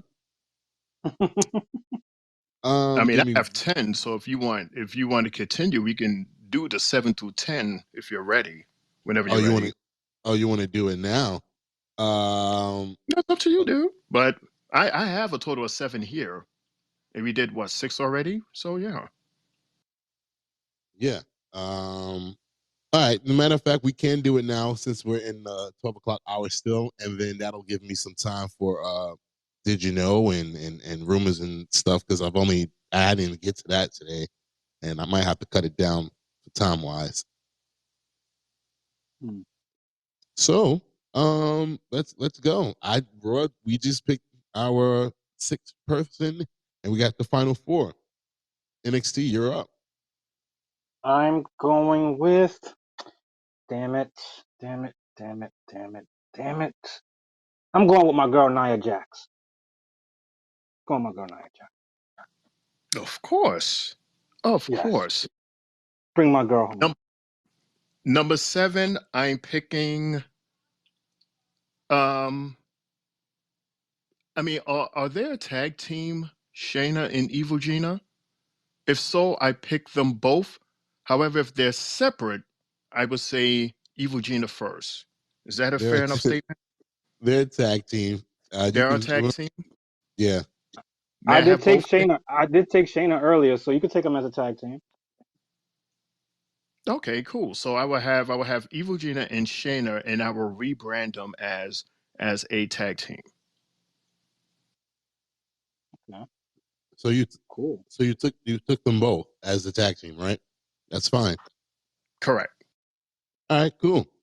All right, so with our number 7 pick, the Monday Night Raw team would like to keep the World Tag Team Champions, Awesome Truth. Okay. Okay. So we're going on to pick number 8. I'm gonna go with Kabuki Warrior Asuka, splitting up the group. Mm. Hmm. She's undefeated in NXT, right? Wow. Nice choice. And I'm glad you're over there smiling because I'm on your front door right now taking who whoop that trick. That's right. I'm picking number 8, Trick Williams. Oh Oh wow. Wow. Okay. Wow. Okay. All right. All right. And with our 8th pick, Monday Night Raw would like to retain and keep main event Jay Uso. He is now in our city. Yeah. Yeet. Okay. Okay. My 9th pick, I'm going with my guy Drew McIntyre with my 9th pick.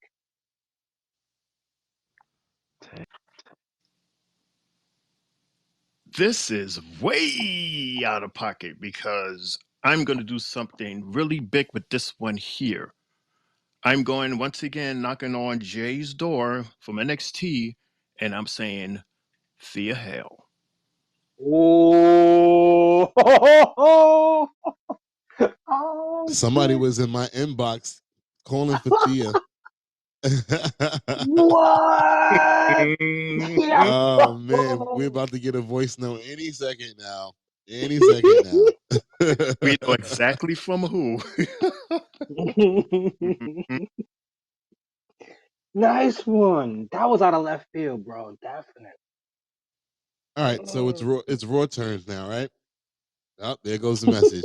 I'm gonna play the message real fast. This is gonna be funny. Jay with the pick of the night. Yes, Jay, you win the draft. You won the draft, brother. All right. Thea Hale. Thea, that's it. Draft over.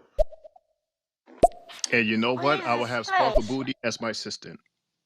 Please explain the final boss of The Rock. I can't smell what you're cooking. All right. Come on, What Spotlight. was it? What was that? What was that? What was that?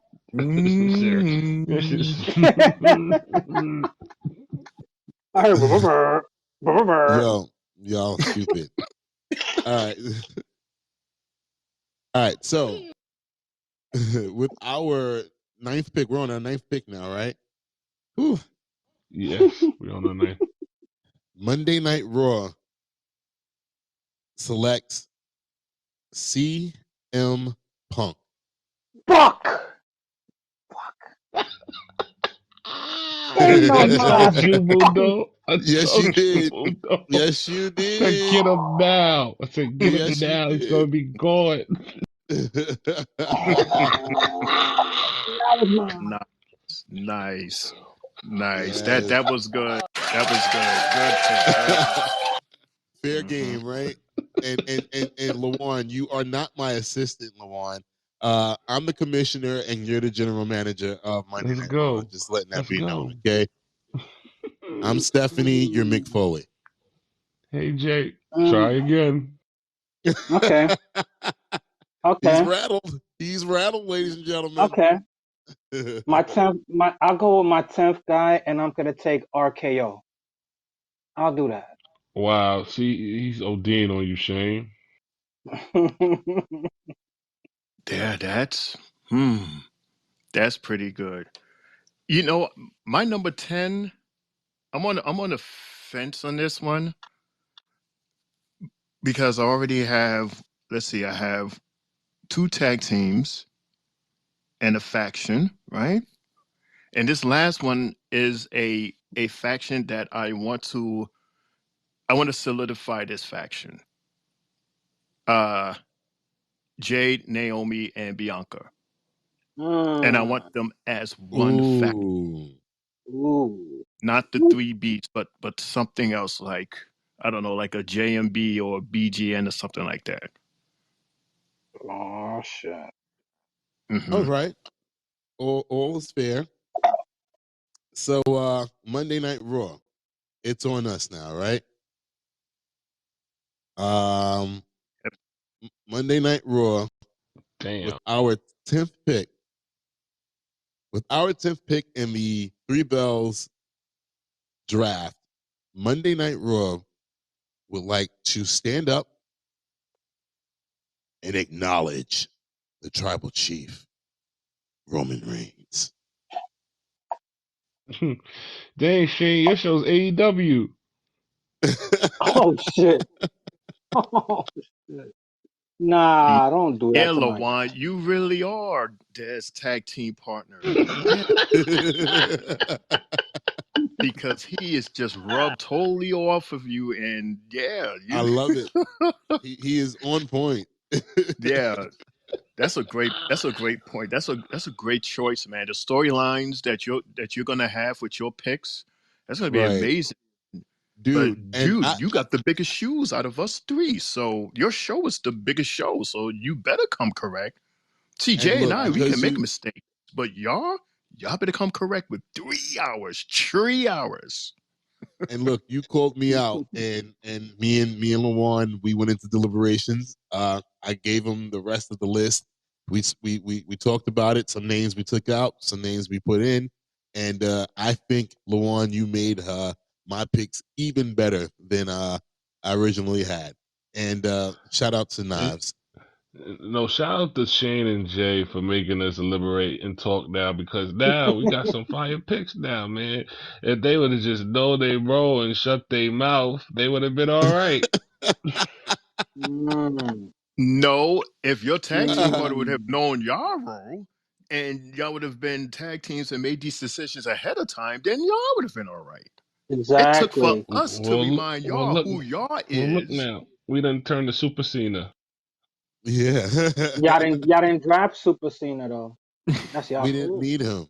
We don't one movie Mm. star at a time. We don't need two. Really, We Super need Cena? He can't even see with his hair all over his eyes. So Super right Cena? and the Which ball. one? Which one? The bald headed guy that looks like Central Park, or the one with the spinning? Which Cena are you talking about? The Well, Or Cena the that is or going to the be doctor naked of in the movie? thugonomics. Yeah, the Thugonomics one. I don't want either one. I'm good Or with. I Ricky said Staniki. we only needed one movie star, and I'd rather keep The Rock on my draft list. So let's run it down for everybody who's new here. Bree, what's going on? I see you, Mr. Greg. I see you, my guy. I'm back. I'm waiting on your message. But real quick, Three Bells draft just went down in honor of WWE Draft Week, and for Monday Night Raw, myself and Lawan, our top 10 picks go as follow: Cody Rhodes, the WWE Undisputed Champion; Bayley, the WWE Women's Champion; Bianca Belair; Obafemi, the North American Champion; Logan Paul, the United States Champion; the Final Boss, The Rock; Awesome Truth, the World Tag Team Champions; Main Event Jey Uso, CM Punk, and the Tribal Chief, Roman Reigns. That's Monday Night Raw. NXT?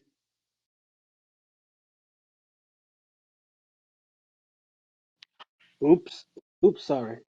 For my women, I selected Naomi, Shayna, Indy, Asuka, and my girl Nia Jax. For my men, I picked Bobby with no friends, Shinsuke Nakamura, Otis, Drew McIntyre, and Randy Orton. My picks, and it was understood that a pick consists of a singles man or woman, or a tag team men and women, or factions. So with that, my list for SmackDown, number one is Damian Priest, our World Heavyweight Champion. Seth freaking Rollins, Rhea Ripley, Gunther. Tag teamers, Creed Brothers. Faction, Bobby and Friends. Tag teamers for the women, Shayna Baszler and Evil Gina or Zoe Starks. Number 8 is Trick Williams. Number 9 is Thea Hale. And number 10 is the new faction of Jay Cargill, Naomi, and Bianca Belair. Des? Nice. I have a question for y'all because this was so much fun. Um, do you guys want to continue this, or do we just dead it at top 10? You guys want to do 11 through 20? Not tonight, not tonight. Like on another one of the shows tomorrow, or you know, yeah, it would have to be it would have to be tomorrow. Would you guys want to continue it on, or what? Are y'all good at top 10? I can still pick more. I don't care. Well, tomorrow we got the spring break in, dude, don't we? Yes, Spring Of we break is do. tomorrow. Yes, course, we do. of course. But Yeah. NXT's a part of the draft, so we can continue this on the NXT show as well if Well, we it's play up our to you. time So, right. Jay, would you like to do it for your show tomorrow? Hell yeah. I got 11 to You go. 20 There you for go. sure. Okay. All right. So Right. let's finish this off tomorrow. But so far, ladies and gentlemen, boys and girls, that was the Three Bells draft, part 1 through 10. We're gonna continue this tomorrow on our NXT recap hosted by our guy Triple J. So shout outs to all three shows. Woo! Great job, guys. That was really fun. And Lawan, thank you. So let's get back to Monday Night Raw. So we are in the ring with Mr. Drew McIntyre. Everybody grab your cup of water, get it, relax, and let's just listen to the sweet, sultry sounds of Drew McIntyre. I don't give a damn about the draft or where I end.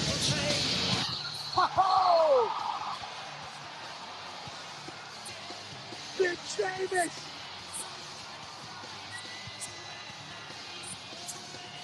It appears as if it's Fight Night, baby!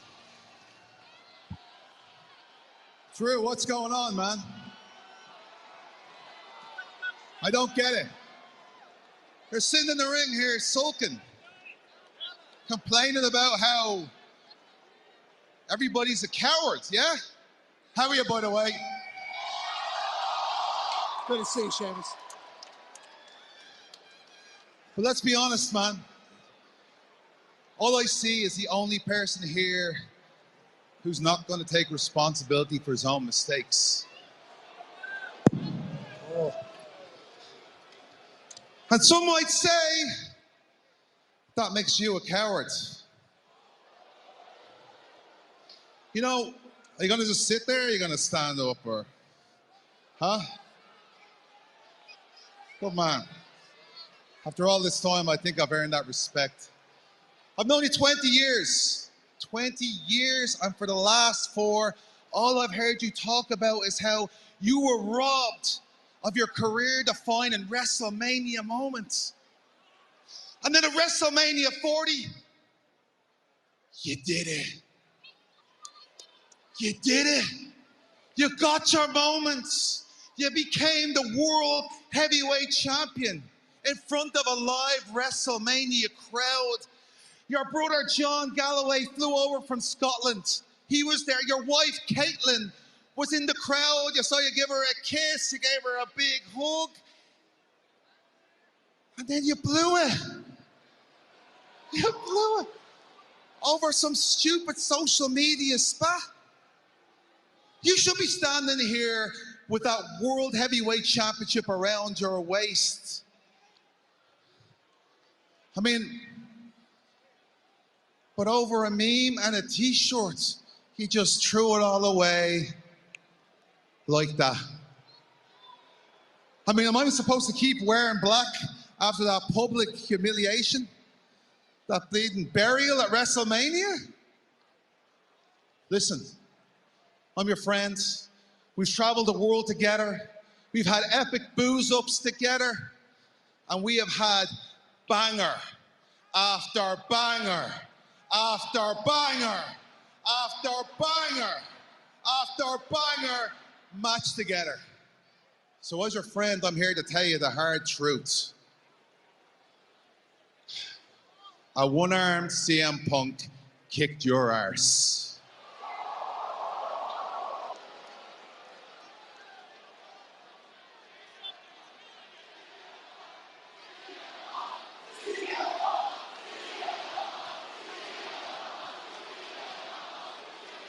I don't care what they think they know.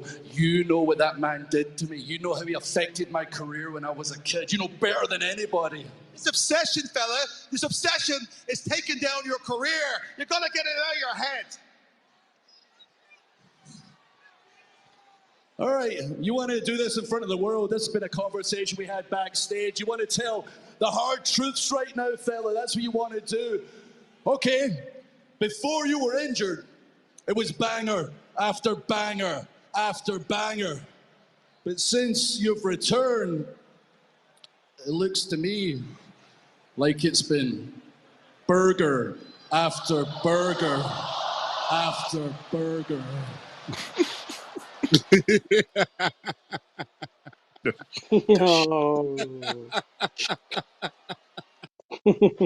Oh man, real quick, guys, we got to take a commercial break.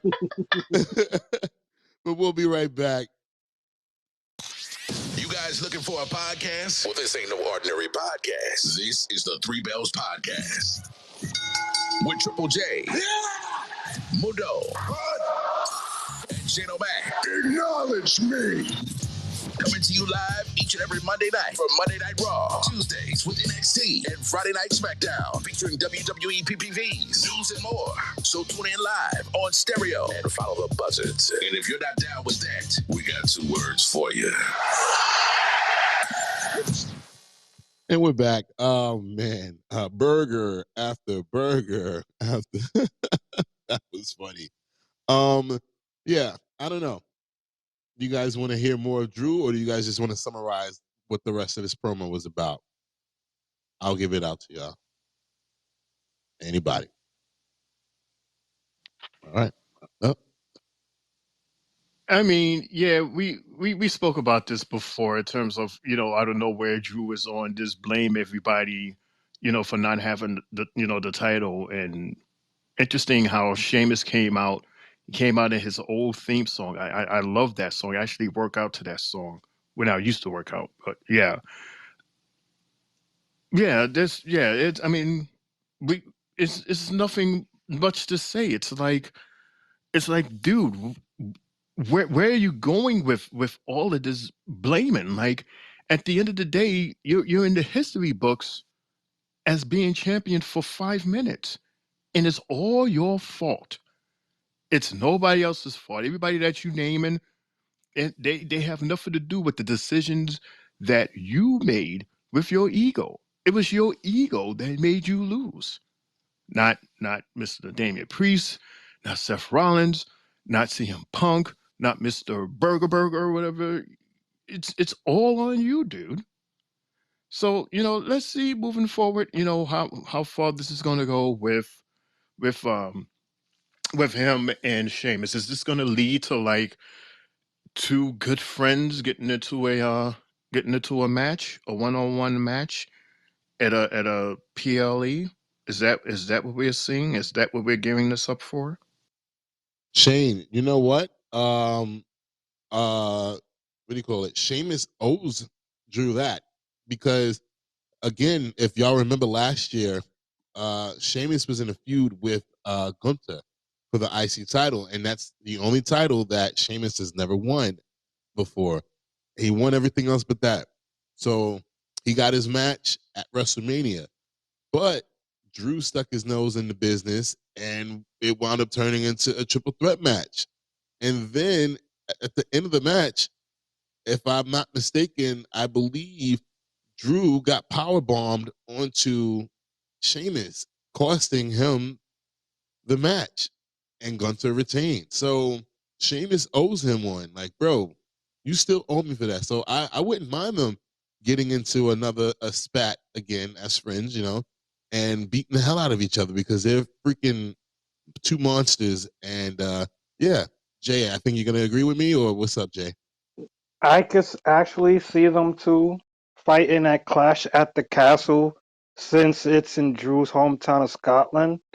So that's one thing I got from this, is that, both friends being, with the both of them being 20 years in, I think that's the way they're gonna settle it, the beef and everything. Have a nice arse match, a nice arse kicking match, and it's gonna be a banger. Trust me. Do you? Yeah, So does Triple H keep them on the same show? I would think so. I would definitely think so, to be honest, because Would you? Sheamus just got put on there. He last that we saw him, he was on SmackDown. If it was on SmackDown, right? So I was about to ask you, would you rather him be back? Would you rather this feud be on SmackDown or on Raw? I think Raw, because they have more time. But Right, yeah, what do you think?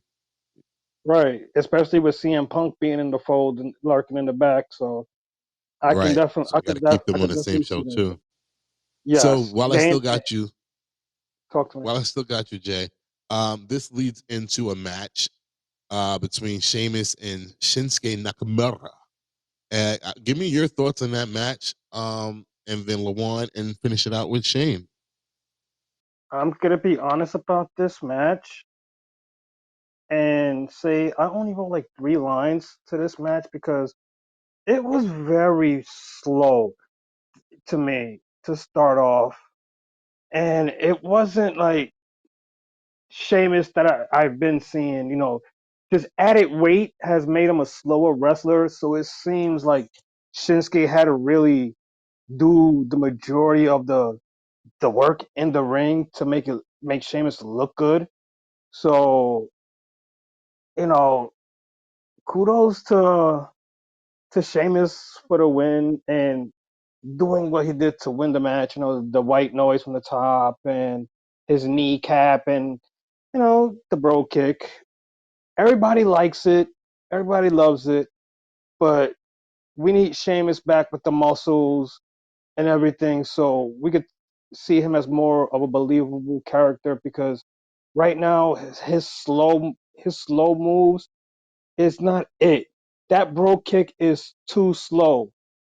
I'm telling you, he needs to slim down, get his speed and agility back up, and then I'll make my thoughts differently, for Sheamus, because I really like him a lot. So come on, Sheamus, work it up.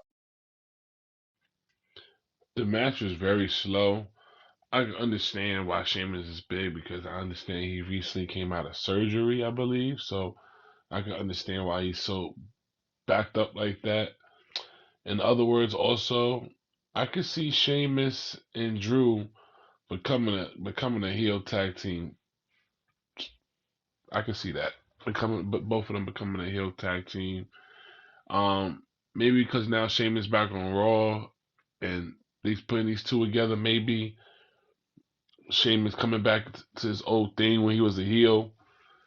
I can see them two as a heel tag team partner, and they just walling on everybody and just blaming everybody for everything. They just fucking everybody up in the backstage. Damn you, Luan, and your predictions. You're so good at predicting shit like this because I can sit here and say, no, I don't see that, man. Like, I don't see that.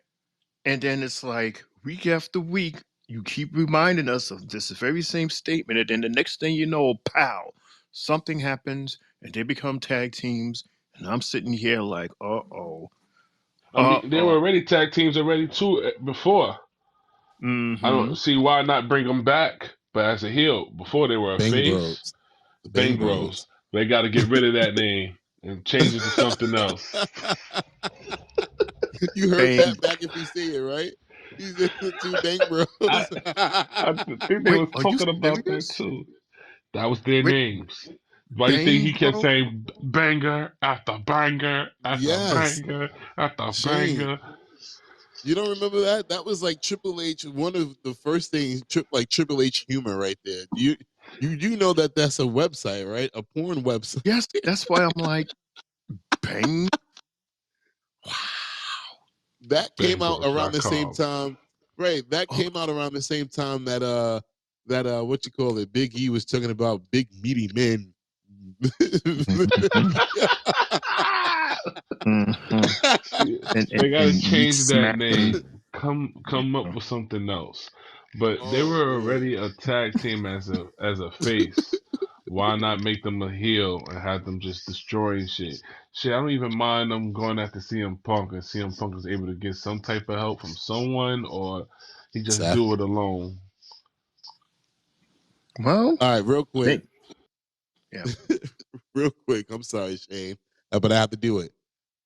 Shout outs and 3 bells for my guy. Mars, what up, Mars? Yo. I heard you asking about me, brother, man. I'm here. I am here. I'm back. I am back.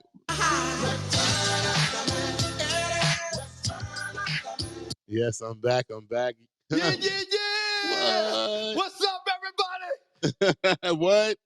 Did you miss me? I hope you did. Your boy is back. Wait, the song Stephen is A. Smith. Return of the Mac, Yeah. as Come in on, Shane. Shane O'Mac. Shane. Thank you No. so much. I Uh, missed you too, Bones. Thank you so much for the shout out, honey. Damn, Mundo. now, Shane, you can't tell me though when that Yippee. when that whole intro came on, Shane, you can't tell me you wasn't vibing with it though, bro. Come on now. No, you saw the chat. I said, hey, I thought no, it was Hey, tight. It was tight. yeah. But when I just heard it just now, you said return of the Mac. Wait a minute. I'm the Mac. Yeah. Yo, Thank you for reminding everyone. Yeah, thank you, Puddins. I appreciate that very much. Yeah. all right, I'm gonna play these 3 messages real quick because we got a whole bunch of unplayed messages, but I can only play 3 with the time that we have. And here we go. Okay, my Spotlight. phone vibrates. Yes, it does, but I can't help it. I dropped it too many times. It still works. Hey, whatever. He gets a little so excited. What can I say? After all, we're talking wrestling, right? Oh my God, she caught on Yes, to we could y'all talk about. stupidness. Yeah, we could talk about that too. Sensational. Y'all. Matter of fact, wait, hold on. She forgot my name, right? I should be on y'all side. Adam gave her a beautiful entrance with Usher and everything, and she was like, "What's his name again? What's his name? Oh man! And by the way, we gotta kill Boom because apparently Boom must have fell asleep again. But we got a message from Greg. Oh man, I can't wait for this one. Oh, you guys ready? Here we go. Welcome everybody to Stereo Radio. We have a new AEW champion. He swerves when he drives. He is Swerve Strickland. The guy deserves it. The guy earned it. I love Joe. Joe's awesome. But the real MVP of AEW is now world champion. This is awesome, guys. And what else happened tonight on Raw? I learned my lesson. I'm not going to give it away because these guys will give it away in the order that they want to. Home Stereo Radio! Thank you, guys. And because his voice is so great, I will completely give him a pass for announcing the winner of the AEW Dynasty main event last night. Yeah, Swerve. I fucks with Swerve. I really wish that he was still in WWE, but he's doing his thing in AEW. So shout outs to him and on his win. Greg, thank you very much for that message. You know I love your messages. I went a whole week. I was pissed that I wasn't there, and I get one tonight. Thank God. And shout outs to LA. Excuse me, not LA. Shout outs to California because you guys been showing us a lot of love. Sparkle, shout outs to Washington, the state, the actual state, is just showing us love. Shout out to the great state of Texas. Miss Spotlight, thank you very much. Shout outs to, wow, I can't believe I'm saying this. London, England. I mean, that shit is fucking incredible. Shout outs to Florida with our guy Boom. And shout outs to everybody else that's around this country and world that listens to the Three Bells podcast. Shout outs to y'all as well. Shane, I hear you in the background. You guys say something? No, I was going to quickly say that for Greg. First off, what's up, Greg? And thank you as always for your awesome messages. But on Friday, because I played his message and he literally like summarized the show before the end of the show. So we, after me and Jay was laughing about it, we was like, Greg, we might have to start playing you like towards the end of the show, since you do a good job summarizing the show, but we don't want to play you too early because you would ruin like, the ending of the story. That's like a Right. bunch of us standing outside waiting to get into a movie, and then somebody comes out and says, "Oh man, The movie was like Denzel Washington got this. shot." Yeah, and it's like, no. So we was like, Greg, we love the messages, but if you're going to do a summarized message like that, which we like, try to do it like towards the end of the show. That way it makes sense in terms of our flow. But shout out to you though, Greg. He definitely listened. He said, I'm not going to say it. I got 2 more messages to go. Oh, no. Leave them the Bang Bros. Yeah, let's leave them the Bang Bros, all right? Get Bang Bros t-shirts made up. Have people out there with freaking Bang Bros signs all day. Just Bang Bros, yeah. And then, like, at specialty events, we can make their special manager porn star Mariah Mills. You know, like she can like leave Zion Williamson alone long enough to make $10,000 to stand there and look pretty. Bang Bros.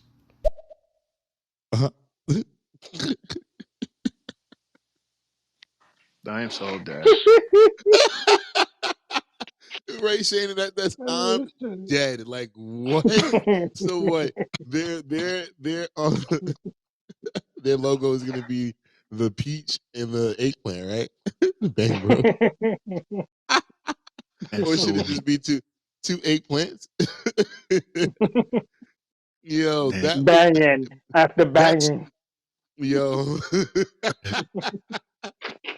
But that would be Triple H humor though, because Triple H still has that teenage humor in him. And I mean, SmackDown showed me like, well, matter of fact, I was watching his interview with Logan Paul during my vacation, and Triple H said that yes, the show's PG, but a lot of the time they were being rated G. Like he was like, it's really like extremely rated G, and we have a PG rating. So he's not against cursing and blood showing and all that. He just said that just do it, where it makes sense, and you don't have to do it all the time, but when you do it, make it make sense and make it matter. Hence, the whole situation with KO on Friday. Nobody was expecting him to be coming out there bleeding like that. Like that shit was fucking crazy, but it made sense. It told the story, and that was cool. But last message, real quick. Dez, man, welcome back, bro.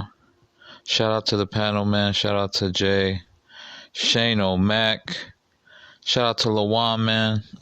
Mars of Black just signed through, showing y'all some love and high vibrations, man. Black in the build. Hey. My guy, Mars. What it do? What it do? What it do? And just for you, Mars, it's that time of the show. It's Lawan's favorite time of the show. I said it's Lawan's favorite time of the show.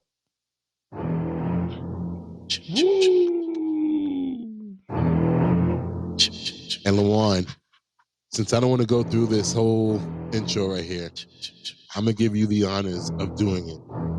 Please let us know what this segment is called. Did you know? Did you know? Let's get it. I like that. Let's get it. I have a bunch of them, but let's see. This one is going to be good. Did you know that Von Wagner was released by WWE last week? Did you know that, Jay? Did you know that, Shane? Did you know that, LaWine? Did you know? Yes, sir.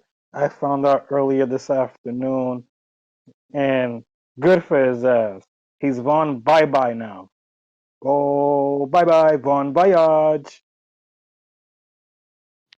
Yeah, we over here having a party because we heard about it earlier today on Twitter. So yeah, we just over here having a good time because he is finally gone. Yeah. Sorry that you got released, man. BYW is hiring right now, so if you want to go there, you go there. All right. Shouts out to everybody for BYW, Backyard Wrestler. Stupid. Shout outs to everybody for finally knowing something. All right, I got a better one for you. Are you ready for this one? Are you ready? I said, are you ready? Oh, for the love of God, yes, we are ready, please. Well, thank you for acknowledging me. But did you know that LA Knight is now 18-0 in one-on-one matches with one solo Sikoa? Did you know that, LaWan? Did you know that, Jay? Did you know that, Shane? Did you know?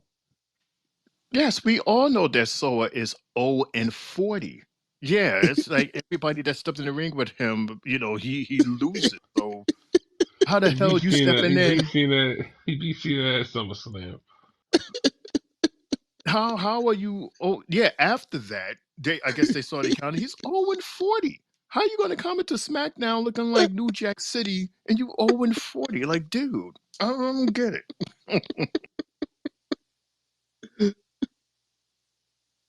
Okay, I think we lost Jay. No, Jay's there. No, y'all didn't lose me. Damn. So now we know half of them losses that Solo received were courtesy of LA Knight. Right. Jesus Christ. And we don't even see them two get in the ring on TV. But No, yet the it's house house match. does. It's house. It's live events. He just beat him over the weekend in a no disqualification match, and Oh my god.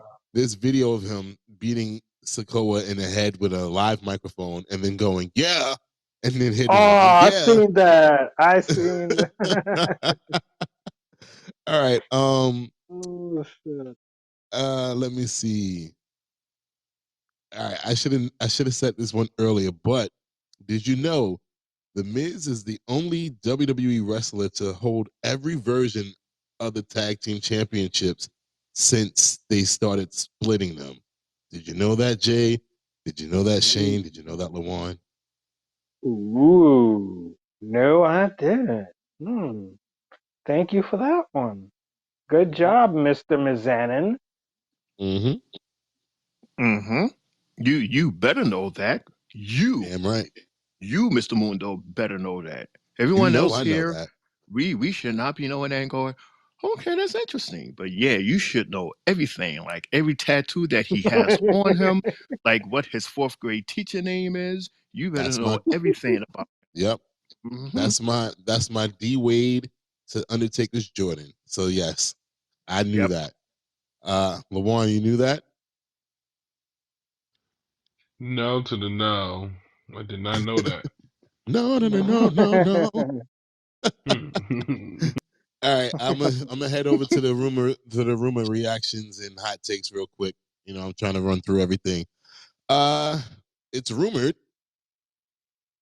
that one Vincent Kennedy McMahon may start a new wrestling company. There are some major players in the industry who believe there is a good chance McMahon will start up his own company when he's legally able to. From a legal standpoint, McMahon has a 1-year non-compete clause with WWE that ends in late January 2025. What are your What the thoughts on fuck? that? What the fuck? Vince McMahon has a non-compete clause for a year? What? Right? That's weird. Hey, look who he is. It's Vince McMahon. He started that damn company. So wouldn't you put that in his goddamn contract as well? Shit. Damn. So that means Vince McMahon could get in the ring again? Oh my Imagine him being so spiteful and joining up with Tony Khan. god. Oh god, no. I'm not buying this because these rumors started as soon as it was reported, and reported it here at Three Bells. How he put his last bit of stock for TKO up for sale. So as of right now, do we even know that those were all sold? Because he was selling his along with two other individuals from TKO were selling stocks.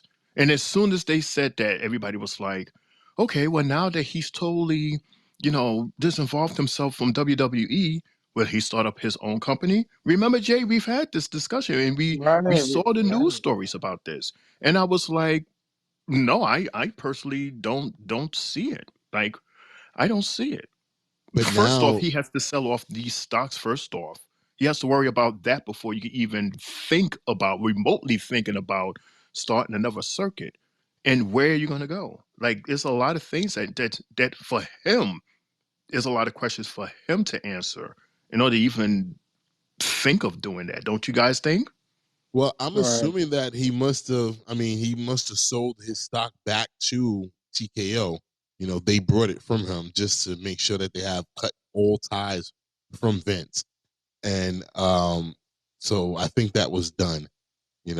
He's worth over $2 billion at this point, and that's mainly because of the sale of WWE and then his stocks. And secondly, I mean, we at that point it was a murmur, but now it's like something that actually caught fire, like, because then this goes hands in hand with the fact that it's been reported that if Donald Trump becomes president and if Vince gets in trouble with whatever they find, Trump is going to pardon Vince and he'll be good from whatever issues that was plaguing him. So like this is really just good shit. Let me stop. But yeah, very interesting. Good luck with Yeah, that. Because the damage already has been done to what he did to that girl and what he did the other shit he did. So allegedly, and we know it's true. Do we? Hopefully, we don't. But he looked like a kind of person to do shit like that. But my That's thing why is, everybody was running away from him. my thing is what we said when this first broke is what I said was, well, everything was fine and dandy, like it always is with any situations like these or some similar. Be careful with what I'm saying, but when the money and everything is going and you're getting everything that you want, it's fine. But once those things stop, now it's an issue, and now we want to take it to legal matters and stuff. So I'm just like, you we just gotta wait and see and see what happens out of it. So, again, I think it was best for business for him to, separate himself from the wrestling WWE and TKO so they can move on and do their own thing because he no longer runs that company. And I think that was best for them. Real quick, I'm gonna play a voice note. Fortune. All right, peeps, it's dinner time. Your boy about to eat up on some beef bourguignon. So, to everybody on the panel, have a good night. Spotlight, Marcus, you guys, have a great night. Yeah, we'll catch y'all later. Stay safe, stay humble, stay blessed, stay as awesome as you always are. Now it's 3-on-3, out. Wait, I have to press the wrong button. My bad. There you go. That's for you, man. Did you know? Did you know you pressed the wrong button? Really? Wow. Shots fired. Wow. More fire. Wow. That's some shit. Wow. Mars. Mars, I'm gonna have to bring you up here and drop Lawan, because what the fuck was that? Like, what? Wow. Mars, what you got to say? He's back, ladies and gentlemen. I was just a boy. Everybody told me what I should do, who I should be.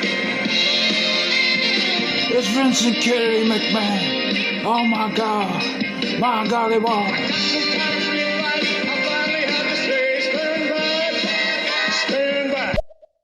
That's Vince. No, that's a Vince McMahon song. I remember that shit. No, you didn't, Mars. Did he perform that at WrestleMania 2 or something Yeah, like that? he did. Oh, shit. Oh, my gosh. He had that shiny suit on. Oh, bruh. I got another one from Mars. I got another one. That's right. I'm back, God damn it. God damn it. Linda, get Tony Khan on the phone, God damn it. I'm too old for this. Yo, Mars. Yo. He sounds just Bruh. like him. Yeah. God damn it. Linda. Get him on the He phone. hit both his quads before he come back. Oh, man, that was hilarious. First heart attack match. I got one more from the reactions area, and then we're gonna push through Raw. But it's not Did You Know? So I was about to say that by accident. But Sean Spears he's started producing matches for NXT, and last week he produced 2 matches for NXT. So, your reaction to that, Jay? Do you know the 2 matches by any chance? It was not stated which 2 matches, but I would assume one of the matches would have been the one with Ridge and wow, Joaquin. Okay. That's cool. I see why they brought. You see, there's reasons to why they bring people like him back, and he probably got a good mind as far as where to lead the next generation. Thank you for that one. No problem. So we're gonna go and head backstage and talk to Sami Zayn, but after this voice message from Spotlight. My bad. I wasn't paying attention. Who was saying BYW? That's hilarious.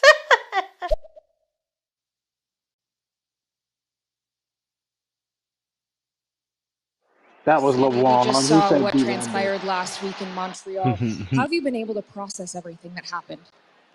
Oh man, I don't know. I've been angry. Obviously, I'm hurt. There's there's a lot I'd really like to say right now, but I'm going to be honest with you. I'm biting my tongue because I heard that Chad Gable is going to go out there tonight and address what he did. So I'll be listening just like everybody else. But I really don't see how he could defend his actions from last week. Never mind Chad Gable. You got bigger problems to deal with. This is what you want? Yeah. Anytime, any place. Okay. All right. Yeah.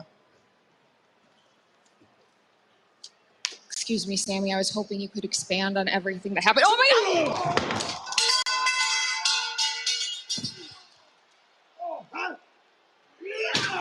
God! The pipes. If I want that championship, I will take it. You're looking at the new Intercontinental Champion. Get out of here, Bronson. Come on. Hey, listen to me. Come on. Hey, stop. Get out of here. Come on. Back to the locker room. Come on. Let's take him this way. Hey, let's go.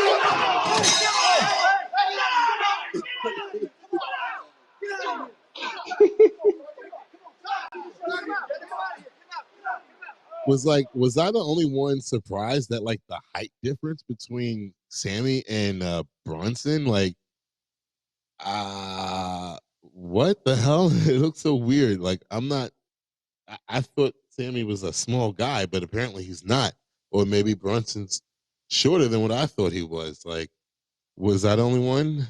And what were your thoughts on that little quick? Matter of fact, I'm gonna just go with Shane.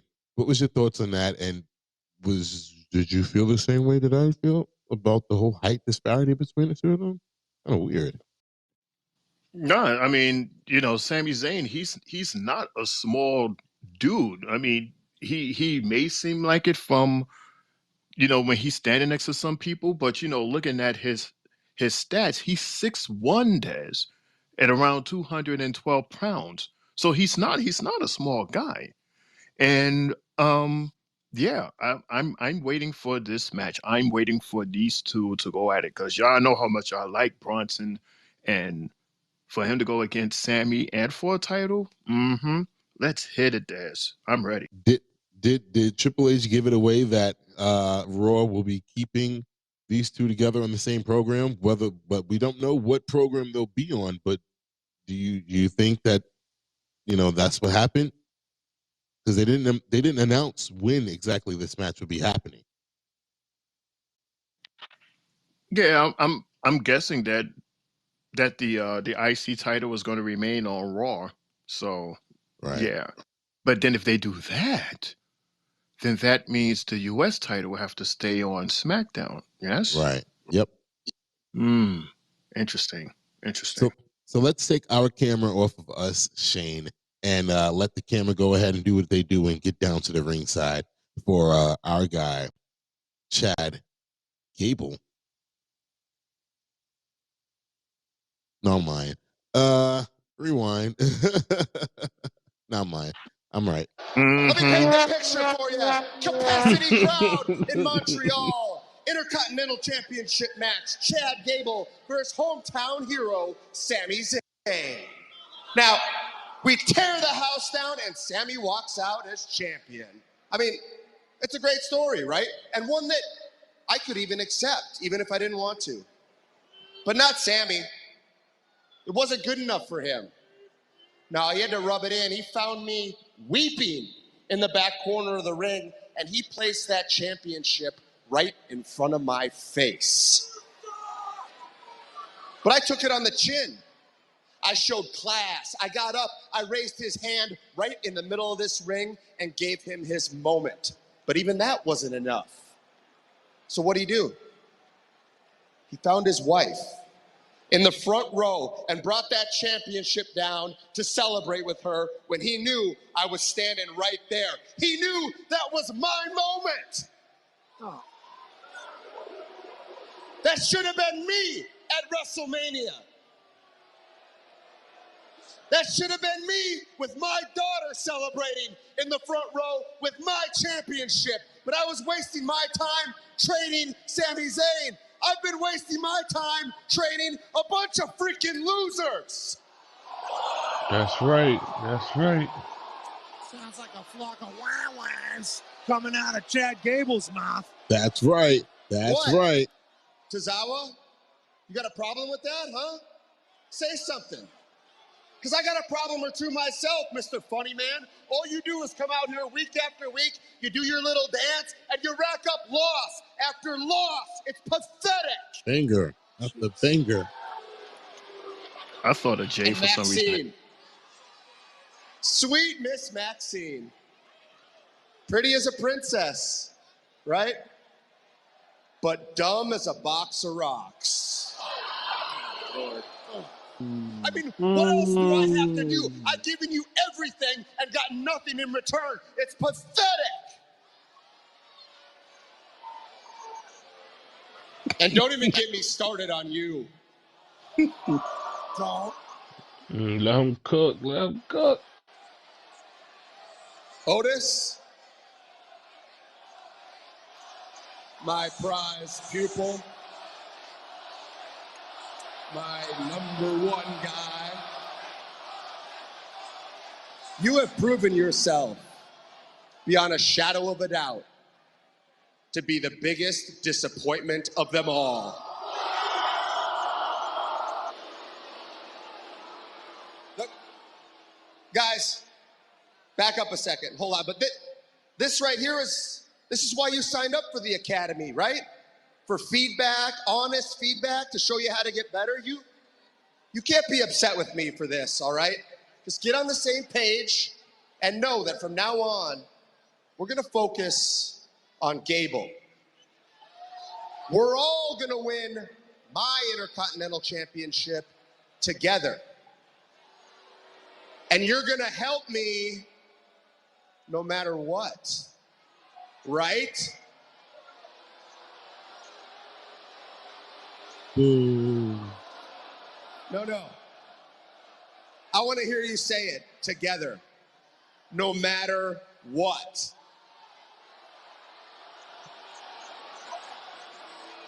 The fans are invested. Whoa. Otis, I didn't hear you. Ooh. Is this a story? Now, Otis. Within the story? Say it.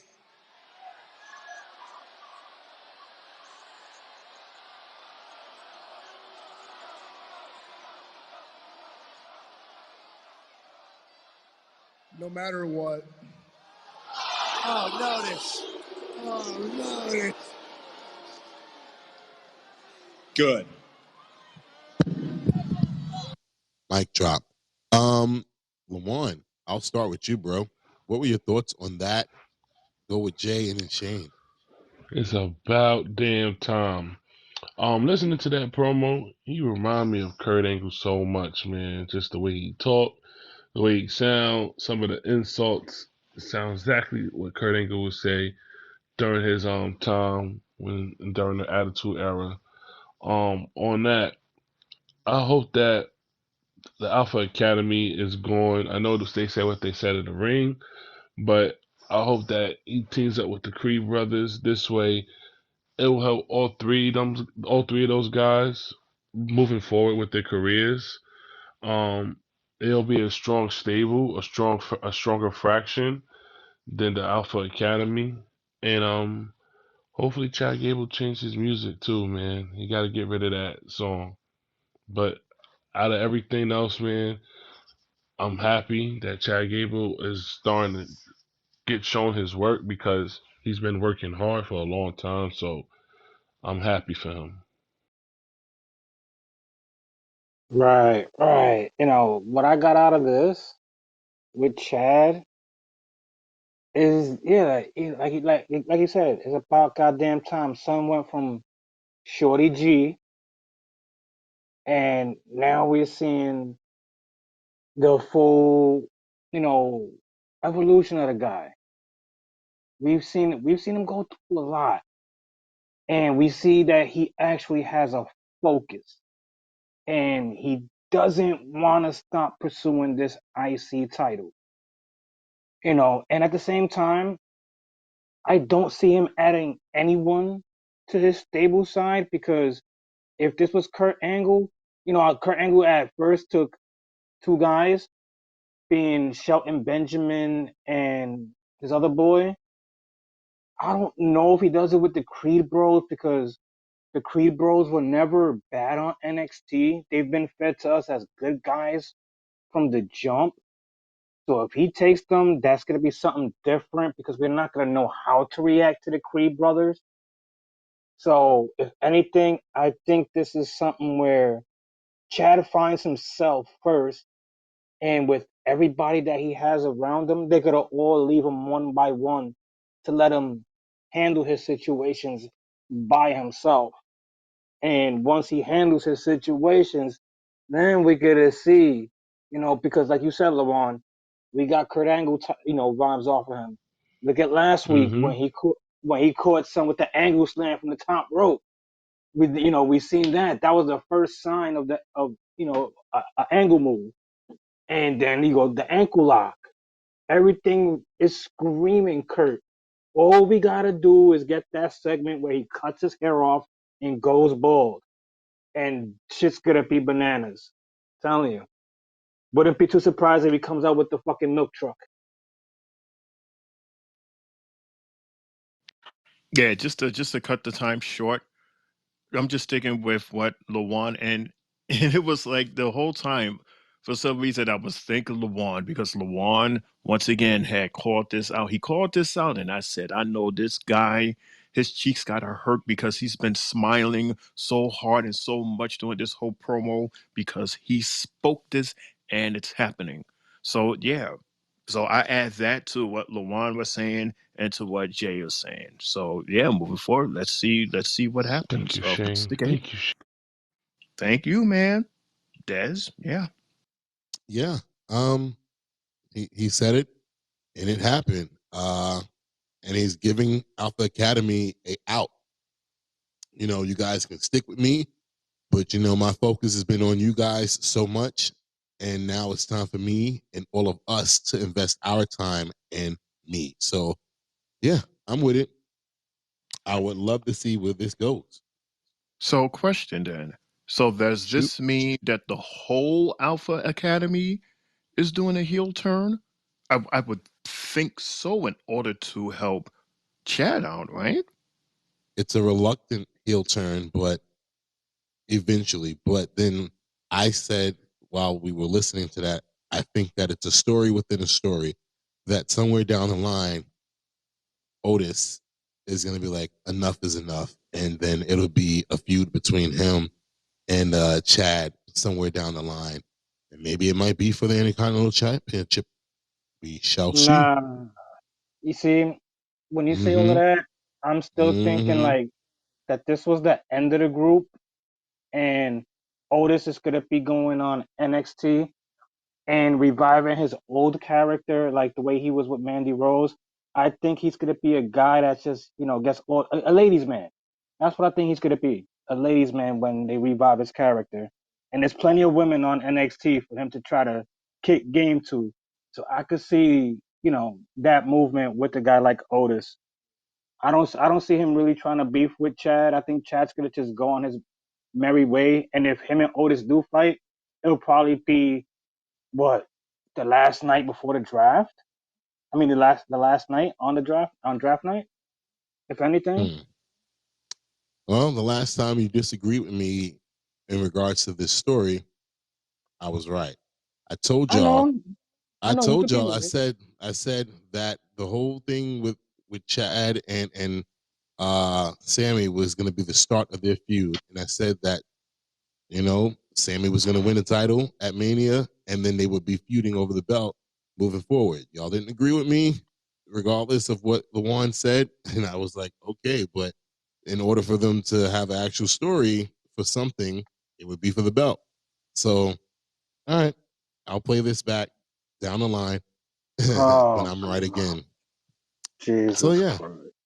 hey, y'all giving Lawan his flowers, but yet y'all just omitting me, and that's fine. I'm okay with that. I'll let history be the winner here. Here's your Shane. There you go, buddy. I don't want your backhanded flowers all of a sudden now. Fuck that. the dead flowers and shit. Yeah, I don't want that shit. So wait, so you get on us for not giving you flowers, and then when we give you flowers, you call it You don't backhand. want them. You give me Now you know why they flowers call it because of backhand. you're giving me flowers because of the fact that I'm mentioning it, not because of the fact that I was right. Right, and you're mentioning it because we didn't. 3 weeks later, WrestleMania was 3 weeks ago. You ain't say nothing on the Raw after. You didn't say nothing on my last Raw. You didn't say last week nothing. And you wait until I bring it up to be like, oh yeah, here's your flowers. Nah, it's okay. Just keep them. I'm gonna keep letting history prove me right. So we're gonna go backstage, and we got a Ricochet working out, trying to get warmed up. Rico. Well, Ricochet. You're lucky I'm not cleared tonight, or else I would have shown you. Oh, yeah. You would have shown me what happens when you step to Judgment Day. Is that what you were gonna say? Maybe. Listen, Dominic, I'm with you. There's nobody on this entire roster who's more upset that you're not cleared for tonight than me. Mostly because I was really looking forward to beating you specifically. But I guess, honestly, Andrade and I will now have to settle for your little homeboy, Santos Escobar and JD McDonough. Speaking of JD, if you see that little bobblehead before me, please tell him that I'll see him this Wednesday for our speed match, while I will then further embarrass him yet again, because I am Ricochet and I am like that. Yeah, keep walking. Ricochet. See you Dom turns around, and he's pissed off because he sees Liv Morgan. No words in that scene. And Jay, by the way, your mic wasn't muted, so we were hearing your background. So we heard the burp and like, bro. No, that was my refrigerator door closing. Right. Oh, is that right, Shane? Right? I never heard your refrigerator burps too. Goddamn! I did not burp. What are you talking about? I just poured some soda in my cup. I don't know, bro. Soda in my cup. I'm in my kitchen as we speak. Coño, bro. Why are you following me? Stop following me, bro. Turn your mic off. Your mic was wide open, dude, and dude, I love you. You're my tag team partner, but dude, I heard a Pepsi burp. Me too. Damn. Nope. I just poured the Pepsi into the cup. If you want to hear me open the bottle again, come on. I didn't even looking take at it, I said, was that Mundo that burp? But then I saw that your circle didn't have the mute.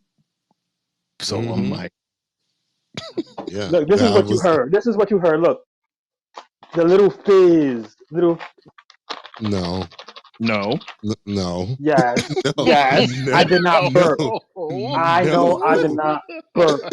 So stop it. I did not hear that. Stop it. I didn't have a Homer Simpson moment. I did not burp. Sorry. Shane's agreeing with me. I did not hear that. I know what I heard. How are you gonna say I burped when I know I didn't burp? Somebody burped in your background. I heard it. I was like, what? Oh, that was my dog. That was my dog snoring. Mm. My dog is right by my door. Yeah. Okay. So moving on, we had a quick promo from one Samoan, Nia Jax.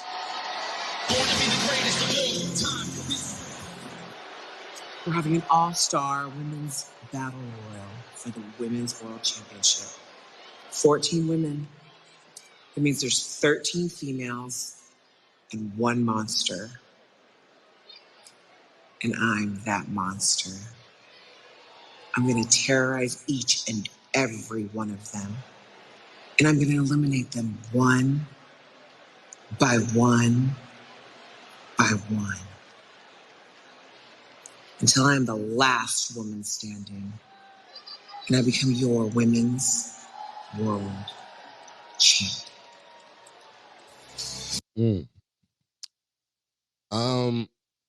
I'll save it. I'll save it for the last match. So moving on, we got our fourth match of the night: Ricochet and Andrade versus JD, big ass head, and Santos. Jay, starting with you, then Lawan, and ending with Shane.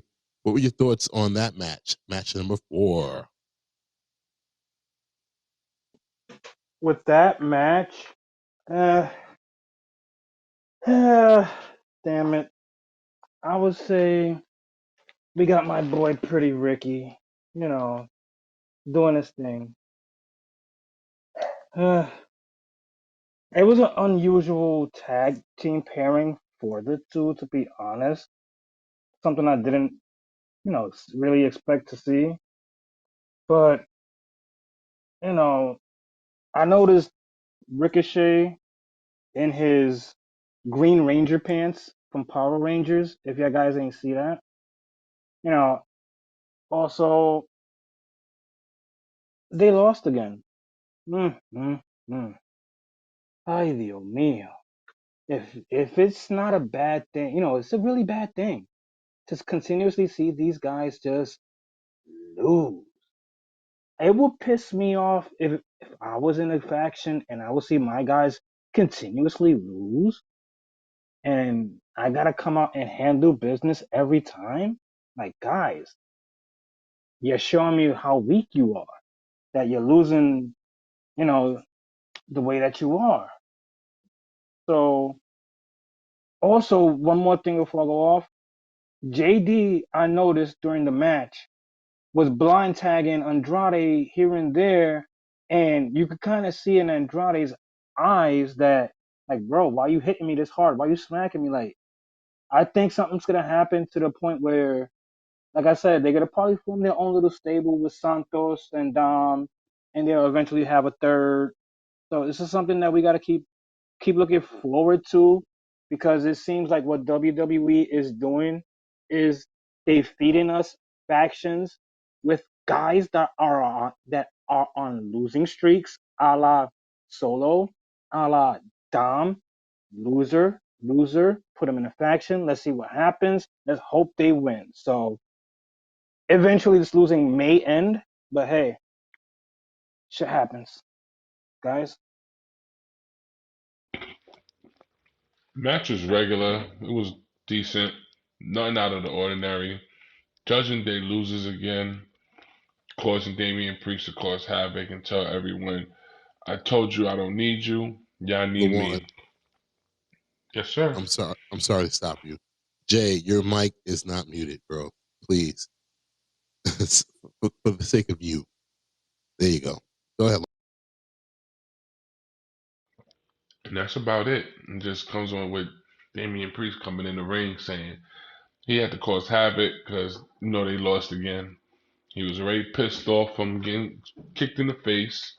He was already pissed off from what happened backstage. So now he's causing havoc in the ring, letting Dominic and JD know, you guys, I don't need you. You guys need me. And Priest was absolutely right when he said that. Because here's the question that I want to throw. Okay, does these two guys, JD and and Dominic, they want to form their own faction. You're going to need more than just you two to form a faction, right? So how are you going to convince somebody to join your faction and you two guys are performing the way you're performing? Like, I wouldn't want to join your faction. What, you two losers of putting together a faction? Are you kidding me? What are you going to call yourself? The losers? Like the big losers? The dirty losers? Like, what are you going to call yourselves? Because that's all you've been doing. Like, you haven't shown anything to me for have me come and join you. If anything, I'm going to join Priest before I join you guys. I mean, I don't know. Or maybe you guys see something like on the horizon that's going to make them perform better, even though what's to stop you from performing better today? What stopped you beforehand to do better, to prove that you can't be better? Why does it take for you to form another faction to do that? I don't get it, but hey, we'll see moving forward, I guess, right, Daz? Yeah, this is interesting. I mean, certain things are being left unsaid, I guess cliffhangers, and we'll see. This draft is right here. It's so weird. Like some things is like blah, we're gonna let it rock because it's draft week. But then on the other hand, it's like, all right, we're getting certain storylines. Are we gonna get it moving forward? Like, what are we doing here? So yeah, this Judgment Day situation is very interesting moving forward. We'll see what our world heavyweight champion decides to do with these losers on this team. And like Jay said earlier, where the hell was Finn at? Where were you at? And like Lawan mentioned, there was a specific demon briefcase in the background. So it's very, very, very, very weird, very telling. And shout outs to El Champion for laying waste to He also Rico and signed another Andrade. contract too. What? I didn't mean to cut you off, Mudo. I was just saying he recently signed a new contract. Who? Finn Balor.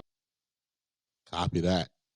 All right. So after that, we had more promos about the women's battle royal, and then we had a backstage promo with Candice and Indy that was interrupted by a fight between Nia and Liv Morgan, and officials got in between.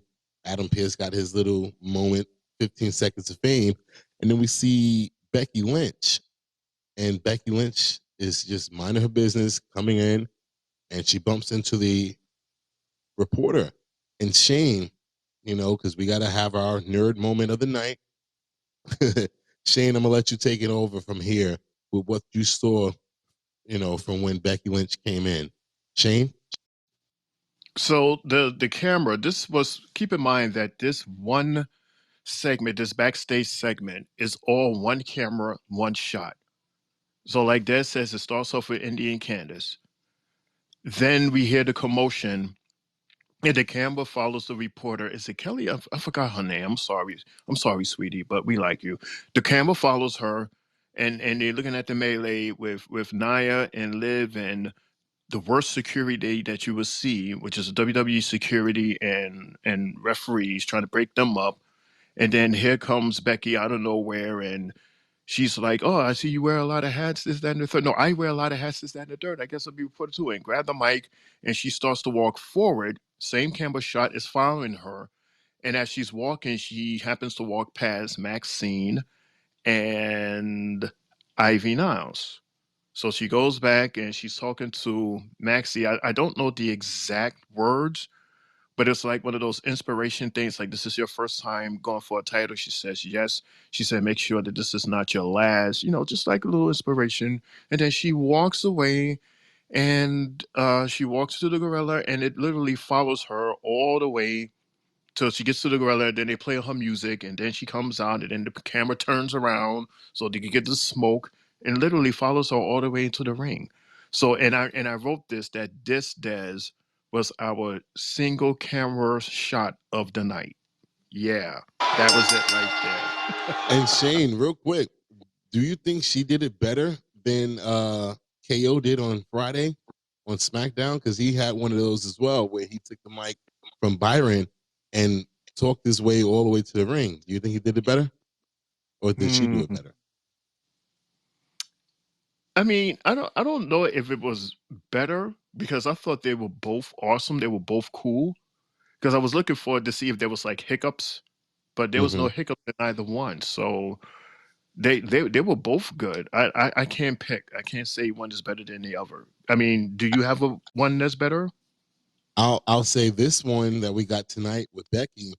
We actually saw Triple H sitting there Mm-hmm. in Mm-hmm. Gorilla. I'll It say was that Triple They was H try to cool. and they try to blur that shit out too. Yeah, yeah, he was right they there. tried to before. William Regal Who else too was was there too. yeah, William Regal, he was wearing the black blazer. And who was the guy in the middle? That was Brother Love, wasn't it? Michael Hayes. Yes, basically, Mm-hmm. whoever's sitting next to Triple H at the time is the producer of the match that's coming up. So Michael probably was Oh. the head producer of the women's battle royal match. So that was cool to me. I mean, those two were cool, but Dez for this season so far, I got to give it to the Sami Zayn one. The Sami Zayn Oh, one when they was in well, camera. It's how you you call it? you It's want to? Jay Uso Yeah, I was slash about to say. Yeah, yeah. I was about to say that. You want to call it the Jey Uso leading out into Sami Zayn? That shit was fucking awesome, man. And I'm Yes. so mad that I was not on the show for that because I was just like, wow. And that shit was just beautiful. And like they incorporated the fans and like they're not, I mean, besides Jay pushing that one fan, that shit was hilarious and got booed for it. But that was so cool to see that. Yeah, we spoke about that. Jay and I we all spoke about that on on the show, right? Yeah, we spoke about that. Friday. Spoke Right. about Friday. Yeah, pushing the the three of kid and y'all. everything, and people laugh. Yeah, it was an awesome because that was the longest single shot that they've done thus far. Because you're Hmm. talking about two superstars, and they linked up, and then you follow the other one. That was amazing, amazing. And that goes hand in hand with, remember that video I sent to you guys where they did a comparison between the current head of production and the former, where they did an entrance for Sami Zayn and how it was like 24 different camera shots for the old dude versus like maybe 10 from the new guy. And it was just like, yeah, I never realized that we were just getting so many bad shots from the old, but we were so groomed to it because it's been like 30 years. Real quick, before we go to our last match of the night, we got to hit a commercial break brought to you by Lawan. You guys looking for a podcast? Well, this ain't no ordinary podcast. This is the Three Bells Podcast with Triple J, Mundo, and Shane O'Mac. Acknowledge me. Coming to you live each and every Monday night for Monday Night Raw, Tuesdays with NXT, and Friday Night SmackDown featuring WWE PPVs, news, and more. So tune in live on stereo and follow the buzzards. And if you're not down with that, we got 2 words for you. I love that commercial. I do too. Thank you very much for that. And with that being said, it is our last match, the final match of the night. Dez, can I ask you something? Go ahead. Before we hit this last match, was there any glitches tonight? Because I looked up on Twitter and fans are saying that it happened during commercial. There No, was a the glitch there the was a glitch glitch today. happened. Yeah, it was a glitch. I believe it was man, I forget. I The, missed it. That's one. I didn't miss it. I forgot to write it in my notes. I was watching it. Was Because was it during the the Chad pic, Gable in it, segment? Yeah, I Yeah, have to. when they during the got Chad Gable segment. when they got in the ring, the glitch happened and it was eerie. But I don't They, have it. it looks from what I'm seeing on the picture, it looks like a girl, and there's like candles on the floor. This shit I look don't. eerie, bro. I didn't get a chance to, again, since it's Monday, I got to write notes and stuff like that. So I don't have a chance to stop it and, get the QR code. So my bad on that one. But yeah, it I'm was gonna a send. I'm glitch. gonna send. I'm gonna send you the. I'm gonna send you the picture and just like show you what the hell I'm looking at because this shit looks scary as hell, bro. You're going to send Please me put or it in all the of us? chat so I can look at it too. I was about to say, you can show me or all of us. So, Okay, I'm gonna show yeah. all of you guys. I'm sorry. I just sent So, it yeah. out. Yeah. That. So we're looking at a dark room where it's a bunch of candles lit and it looks to be a woman in a raggedy white wedding dress. And that did pop up, like it popped up so fast, but that was shown on the show tonight when Chad and Alpha Academy was in the ring. So yeah, and the crow and that symbol that's like choking the crow. So No, yeah, no, I'm sorry. I had to ask because Sister when I was taking Abigail. my food out the kitchen, I missed the majority of that Alpha Academy shit. So that's why I had to ask if that shit happened. So I had to yeah, look it did. online too. It did. Thank you for bringing that up because I would have let that go. But so yeah, we're at a final match of the night, the battle royal for the women's world heavyweight championship that was recently vacated last week Monday by an injured Rhea Ripley, which I'm so pissed off about because she's fucking awesome. She's gold. And I hope that when she returns, the fans are ecstatic for her because that run was amazing. This will be the only time that I actually give my opinion on the match, but I was not happy with the ending of this match and the results of this match because Lord have mercy, what was the point of WrestleMania if that was the case? But I'll start it off with LaJuan, Shane, and then I'll end it with Triple J. Y'all thoughts? I feel like WWE fucked up with this, and they should have waited till after the draft to have this match and give the belt to someone else because you would have had fresh new talent there, someone different, someone not obvious to win the belt. In that case, well, there's a lot of commercials also, and two, I am mad that Becky Lynch won because again, one reason is the fact that the WrestleMania match she just lost. So what's the whole point of that match? And two, she doesn't need the title.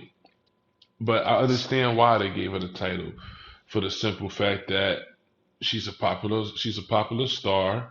She's a face right now, and she's the best person for business to represent the company from the women's division to hold the belt until I guess Rhea Ripley comes back or somebody else steps up in that Raw division. No disrespect to Nia Jack, no disrespect to Liv Morgan, but they need somebody that's gonna be a consistent person to represent the company, and I see why they picked Becky Lynch. I'm not proud of it, but hey, what can you do? Plan B. Mm-hmm. Good old Triple H Plan B. But yeah, I was actually kind of rooting for Nia because I believe that this is her season. This is the best that we've seen of her. And I just think that it was time for her to finally have the title. And if Liv is gonna have it or if Becky is gonna have it, they will have it because they beat her fair and square for it. I didn't buy how they eliminated her. I wasn't I didn't buy it. I saw that it was forced so that it could have been in that situation where it was just Becky and Liv and then Becky winds up winning. This is number 7, by the way. So yeah, like Lawan says, at the end, it's all about the whole package of being a champion. So yeah, congratulations, Beck's number 7, Jay. Oh, another thing, Liv Morgan is runner up once again. This is total No. bullshit. total bullshit. Because Des, just when we was talking about Becky being too much on TV every fucking week, look at what we get, bro. Now we gotta get her on TV again every show. Jesus, I wasn't expecting this, bro. Not at all. I wanted my girl to win tonight and Nia Jax. I can't deal with another title run of Becky. And at that, she wore her same WrestleMania outfit for this event. Come on now. No. You shouldn't be winning this. Now's not your time. Like LeBron said, it should have been held after the draft or even at the PLE to determine a champion. But no, y'all did this shit in a quick rush on a TV show. Nah, this shit was wasted. We could have just done we could have done something else, but this could have had some matches and leading up to a fatal four-way at the PLE. This Rumble made no sense at all because why do we gotta see Budweiser Bex with the belt? Jesus, Rhea, hurry up, and Nia, you need to change the scenery. Probably go to SmackDown. Please, baby girl, get away from this bullshit that they're delivering to you. Get away. Bud. Wines. Bud. Bud. Wines. Bud. Bud. Wines. Bud. Wines. Bud. Wow. I had to. You I had to had to, dig bro. deep in the crate for that, didn't you? I did. But look, I'm gonna play devil's advocate real quick, right? What if it makes sense, going into the draft? And remember, this draft is for the new era of Raw, SmackDown, and NXT because all shows are switching networks and everything of that nature. What if the plan is to eventually have Nia Jax meet up with Becky Lynch again? Because Becky only has one win against Nia, where Nia has multiple wins and the broken face and all that. What if it leads up to Nia eventually getting that W and beating Becky, which would be her biggest win for the women's world title? Jay, Shane, and Lawan, what do y'all think of that? That's the last question I got for tonight before we wrap Nah, things up. nah. I think I think Nia's gonna wind up going to SmackDown and being around her family more as far as with everybody that's in the bloodline side over there. She needs to change the scenery. She keeps on, being in these matches where the title is up for grabs and it's L after L after L. Something's gotta give, and I don't, as far as when, since Rhea's gonna be out, we know Becky's holding that title that long. I don't think the title changes hands until Rhea comes back and gets her shit back. Because, damn, they just shitting on Nia, bro. This was the time. This was definitely a time for her. They blew it. They blew it with this bullshit. Tired of fucking seeing Becky. Dead ass tired of seeing her with the belt. This is similar to the same way they was feeding us Charlotte always being in the title picture. We get it. We understand. You're great. But damn, we need fresh faces on these belts. People that ain't really have a belt in their hands like that. Or former champions that had it once and didn't really shine with it. This would have been a perfect time for Nia. I wasn't rooting for Liv, so screw her. But nah, nah. The ball's inflated. I'm not getting my air pumped no more. I mean, now the fact that Becky is in fact our new champion, yes, I would agree to you on that to say that her next challenger should be Nia and Nia should win it and take it from her. That I agree with. Because there's nothing we can do about what just happened. It happened. She's the winner. So yeah, congratulations to her again. She can say that this is her 7th win.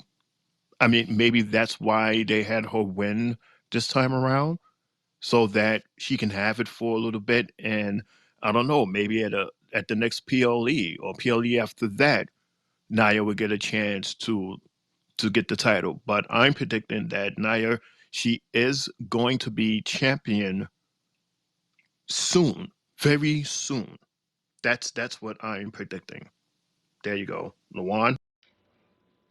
I'd rather her just go to SmackDown where all her family is, where they're dominant at, because as you know, they're about to start another bloodline fraction, another bloodline beef with them. So maybe she goes over there and joins the new bloodline, possibly, and Rock start enforcing stuff to help her win. It will add a lot more to her character. It will make her. She's already strong as it is, so him just being involved with her will make it very, very more serious for her and make her look way better than what she is right now.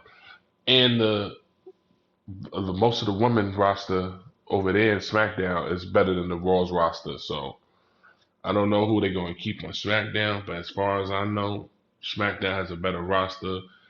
She will have better opponents over there in SmackDown. And don't forget to say, as presently constructed, Lawan. Remember, this is draft week, so we don't know what the roster will look like moving forward. But I understand where you Well, guys are coming from as far as I Triple the J and reason why I say LeBron. that, I feel like Kyrie Zane and them is going to stay over there in SmackDown with Jay and Bianca because the fraction that's going over there, plus Bianca's husband is over there on SmackDown. I don't think they're going to switch them. I think a few of those girls are going to already stay there, like Bailey, the Buki Warriors, Asuka. I feel like they're all going to stay there. I'm gonna move. I would move Tiffany over there to Raw. I don't know who else is on SmackDown, but I would definitely move Tiffany to Raw to add a few against Becky Lynch. Again, you got to remember that you know this is a draft that's going to set the rosters for CW, Pix, Netflix, and USA. So it might not be that way. They might move the people that you think.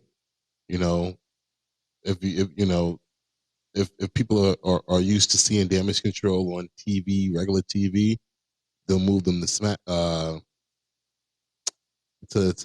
matter of fact, yeah, I'm gonna just leave it there because I don't have the time to keep going. But Right. so yeah. With that being said, that is the end of Monday Night Raw. But before we completely wrap it up, as we always do, every show we have our Three Bells match and moments of the night. I'll start it out with LeBron, then our guy Shane O'Mac. I'll go after that, and then we'll end it off with Triple J. Guys, give me your match and moments of the night. My moment of the night was Chad Gable finally speaking his truth, talking his talk. Happy I got to see that. I ain't really like none of the matches because Raw is heading for a draft, so they really can't do much. So I'm picking Chad Gable segment.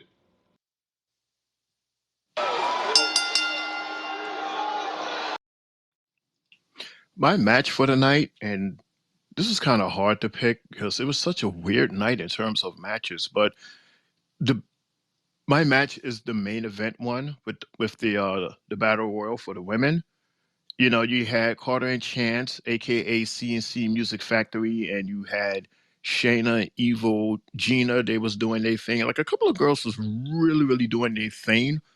And when you add all of that together, I consider that as my match of the night, which is the main event for the women's championship, world championship.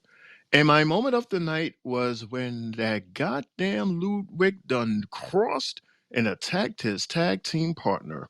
That was definitely a oh snap moment. Even in the chat, we was like, "Whoa, did you see that? Here we go." So that is my match and my moment of the night.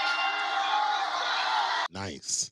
And for me, y'all should already know, my moment of the night was when Shayna Baszler eliminated Natty from the Battle Royal.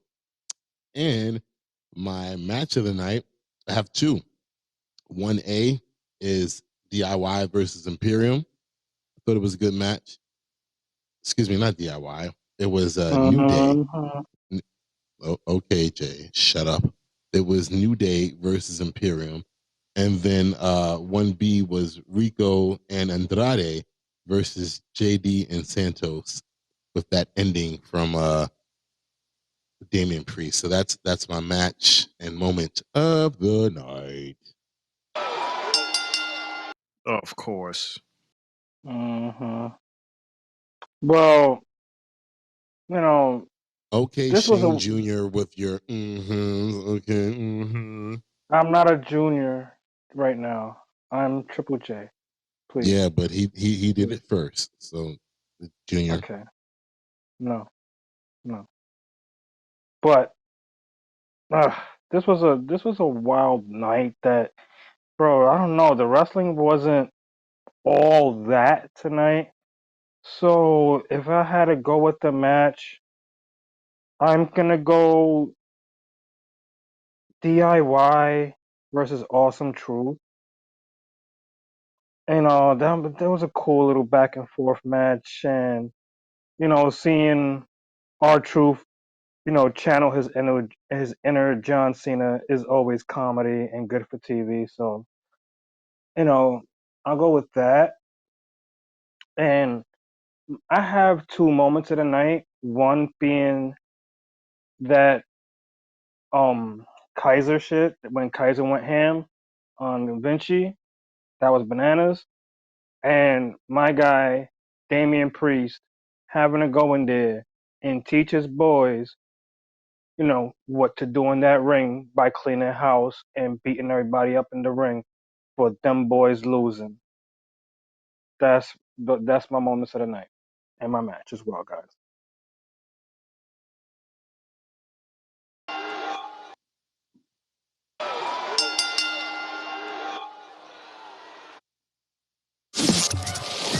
And that's the bell, folks. You've been listening to the Three Bells Podcast with your hosts, Triple J, Mundo, and Shane O'Mac. Bringing the thunder from the ring straight to your speakers.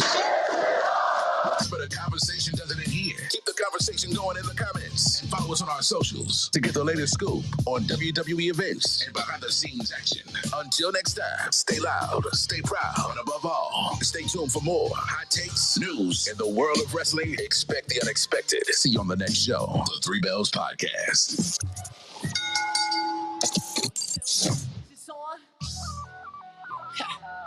Yeah, I can't say it any better than that guy did. But that's it for us tonight on the Three Bells Podcast. We'll start with Lawan. We'll go with Shane O'Mac. I'll go after Shane, and then we'll close it out with Triple J. Guys, last closing words. What's up? My ass got to be at work at 9:30. Thank you for having me up here. Thank you, little one, for joining us today. And thanks everybody who tuned in to listen and left a message. We love you guys so much. Love the message. Thank you so very much for joining in. And we know that this week is the draft. And we hope that everything that you pick is important and does nothing but good in all your lives.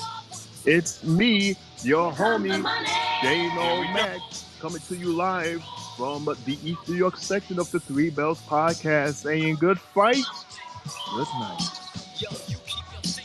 And for me, the returning Mundo, a.k.a. Mr. A.k.a. himself, just reminding y'all to join us tomorrow and on Friday and Thursday, as we have a full week this week. If you look on your screen, you'll see that we have a link to our Three Bells Podcast YouTube page. Click on that.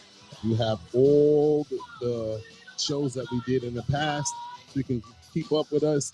Thank y'all so much. Thank you to everybody that listened in, joined in. LeBron, thank you. Shane O'Mac, thank you. Triple J, thank you. It's your boy Mundo, aka Mr. AKA himself, and I'm out of here. Jay. Yes, sir. Yes, sir. What a good night of wrestling we had. A lot of questions to be answered, and we got the draft coming up this week. Fellas, as always, this has been a great night being on here with y'all. Des, glad to have you back. Welcome back. And Shane, my tag team partner, as always, it's good working with you. Lawan, glad for having you up here. Shout out to everybody that's been listening. Almighty Mars, Fightlet, Mars, to everybody that's been on here tonight. God bless. And stay tuned till tomorrow, everybody, at 10:15 at night. 7:15 on the West Coast, where we're gonna have Spring Break Part 1, everybody. Stay tuned for that Ilya Dragunov and Trick Willie fight for the title tomorrow, everybody. We'll be here tomorrow, live, raw, and uncut. Let's get it.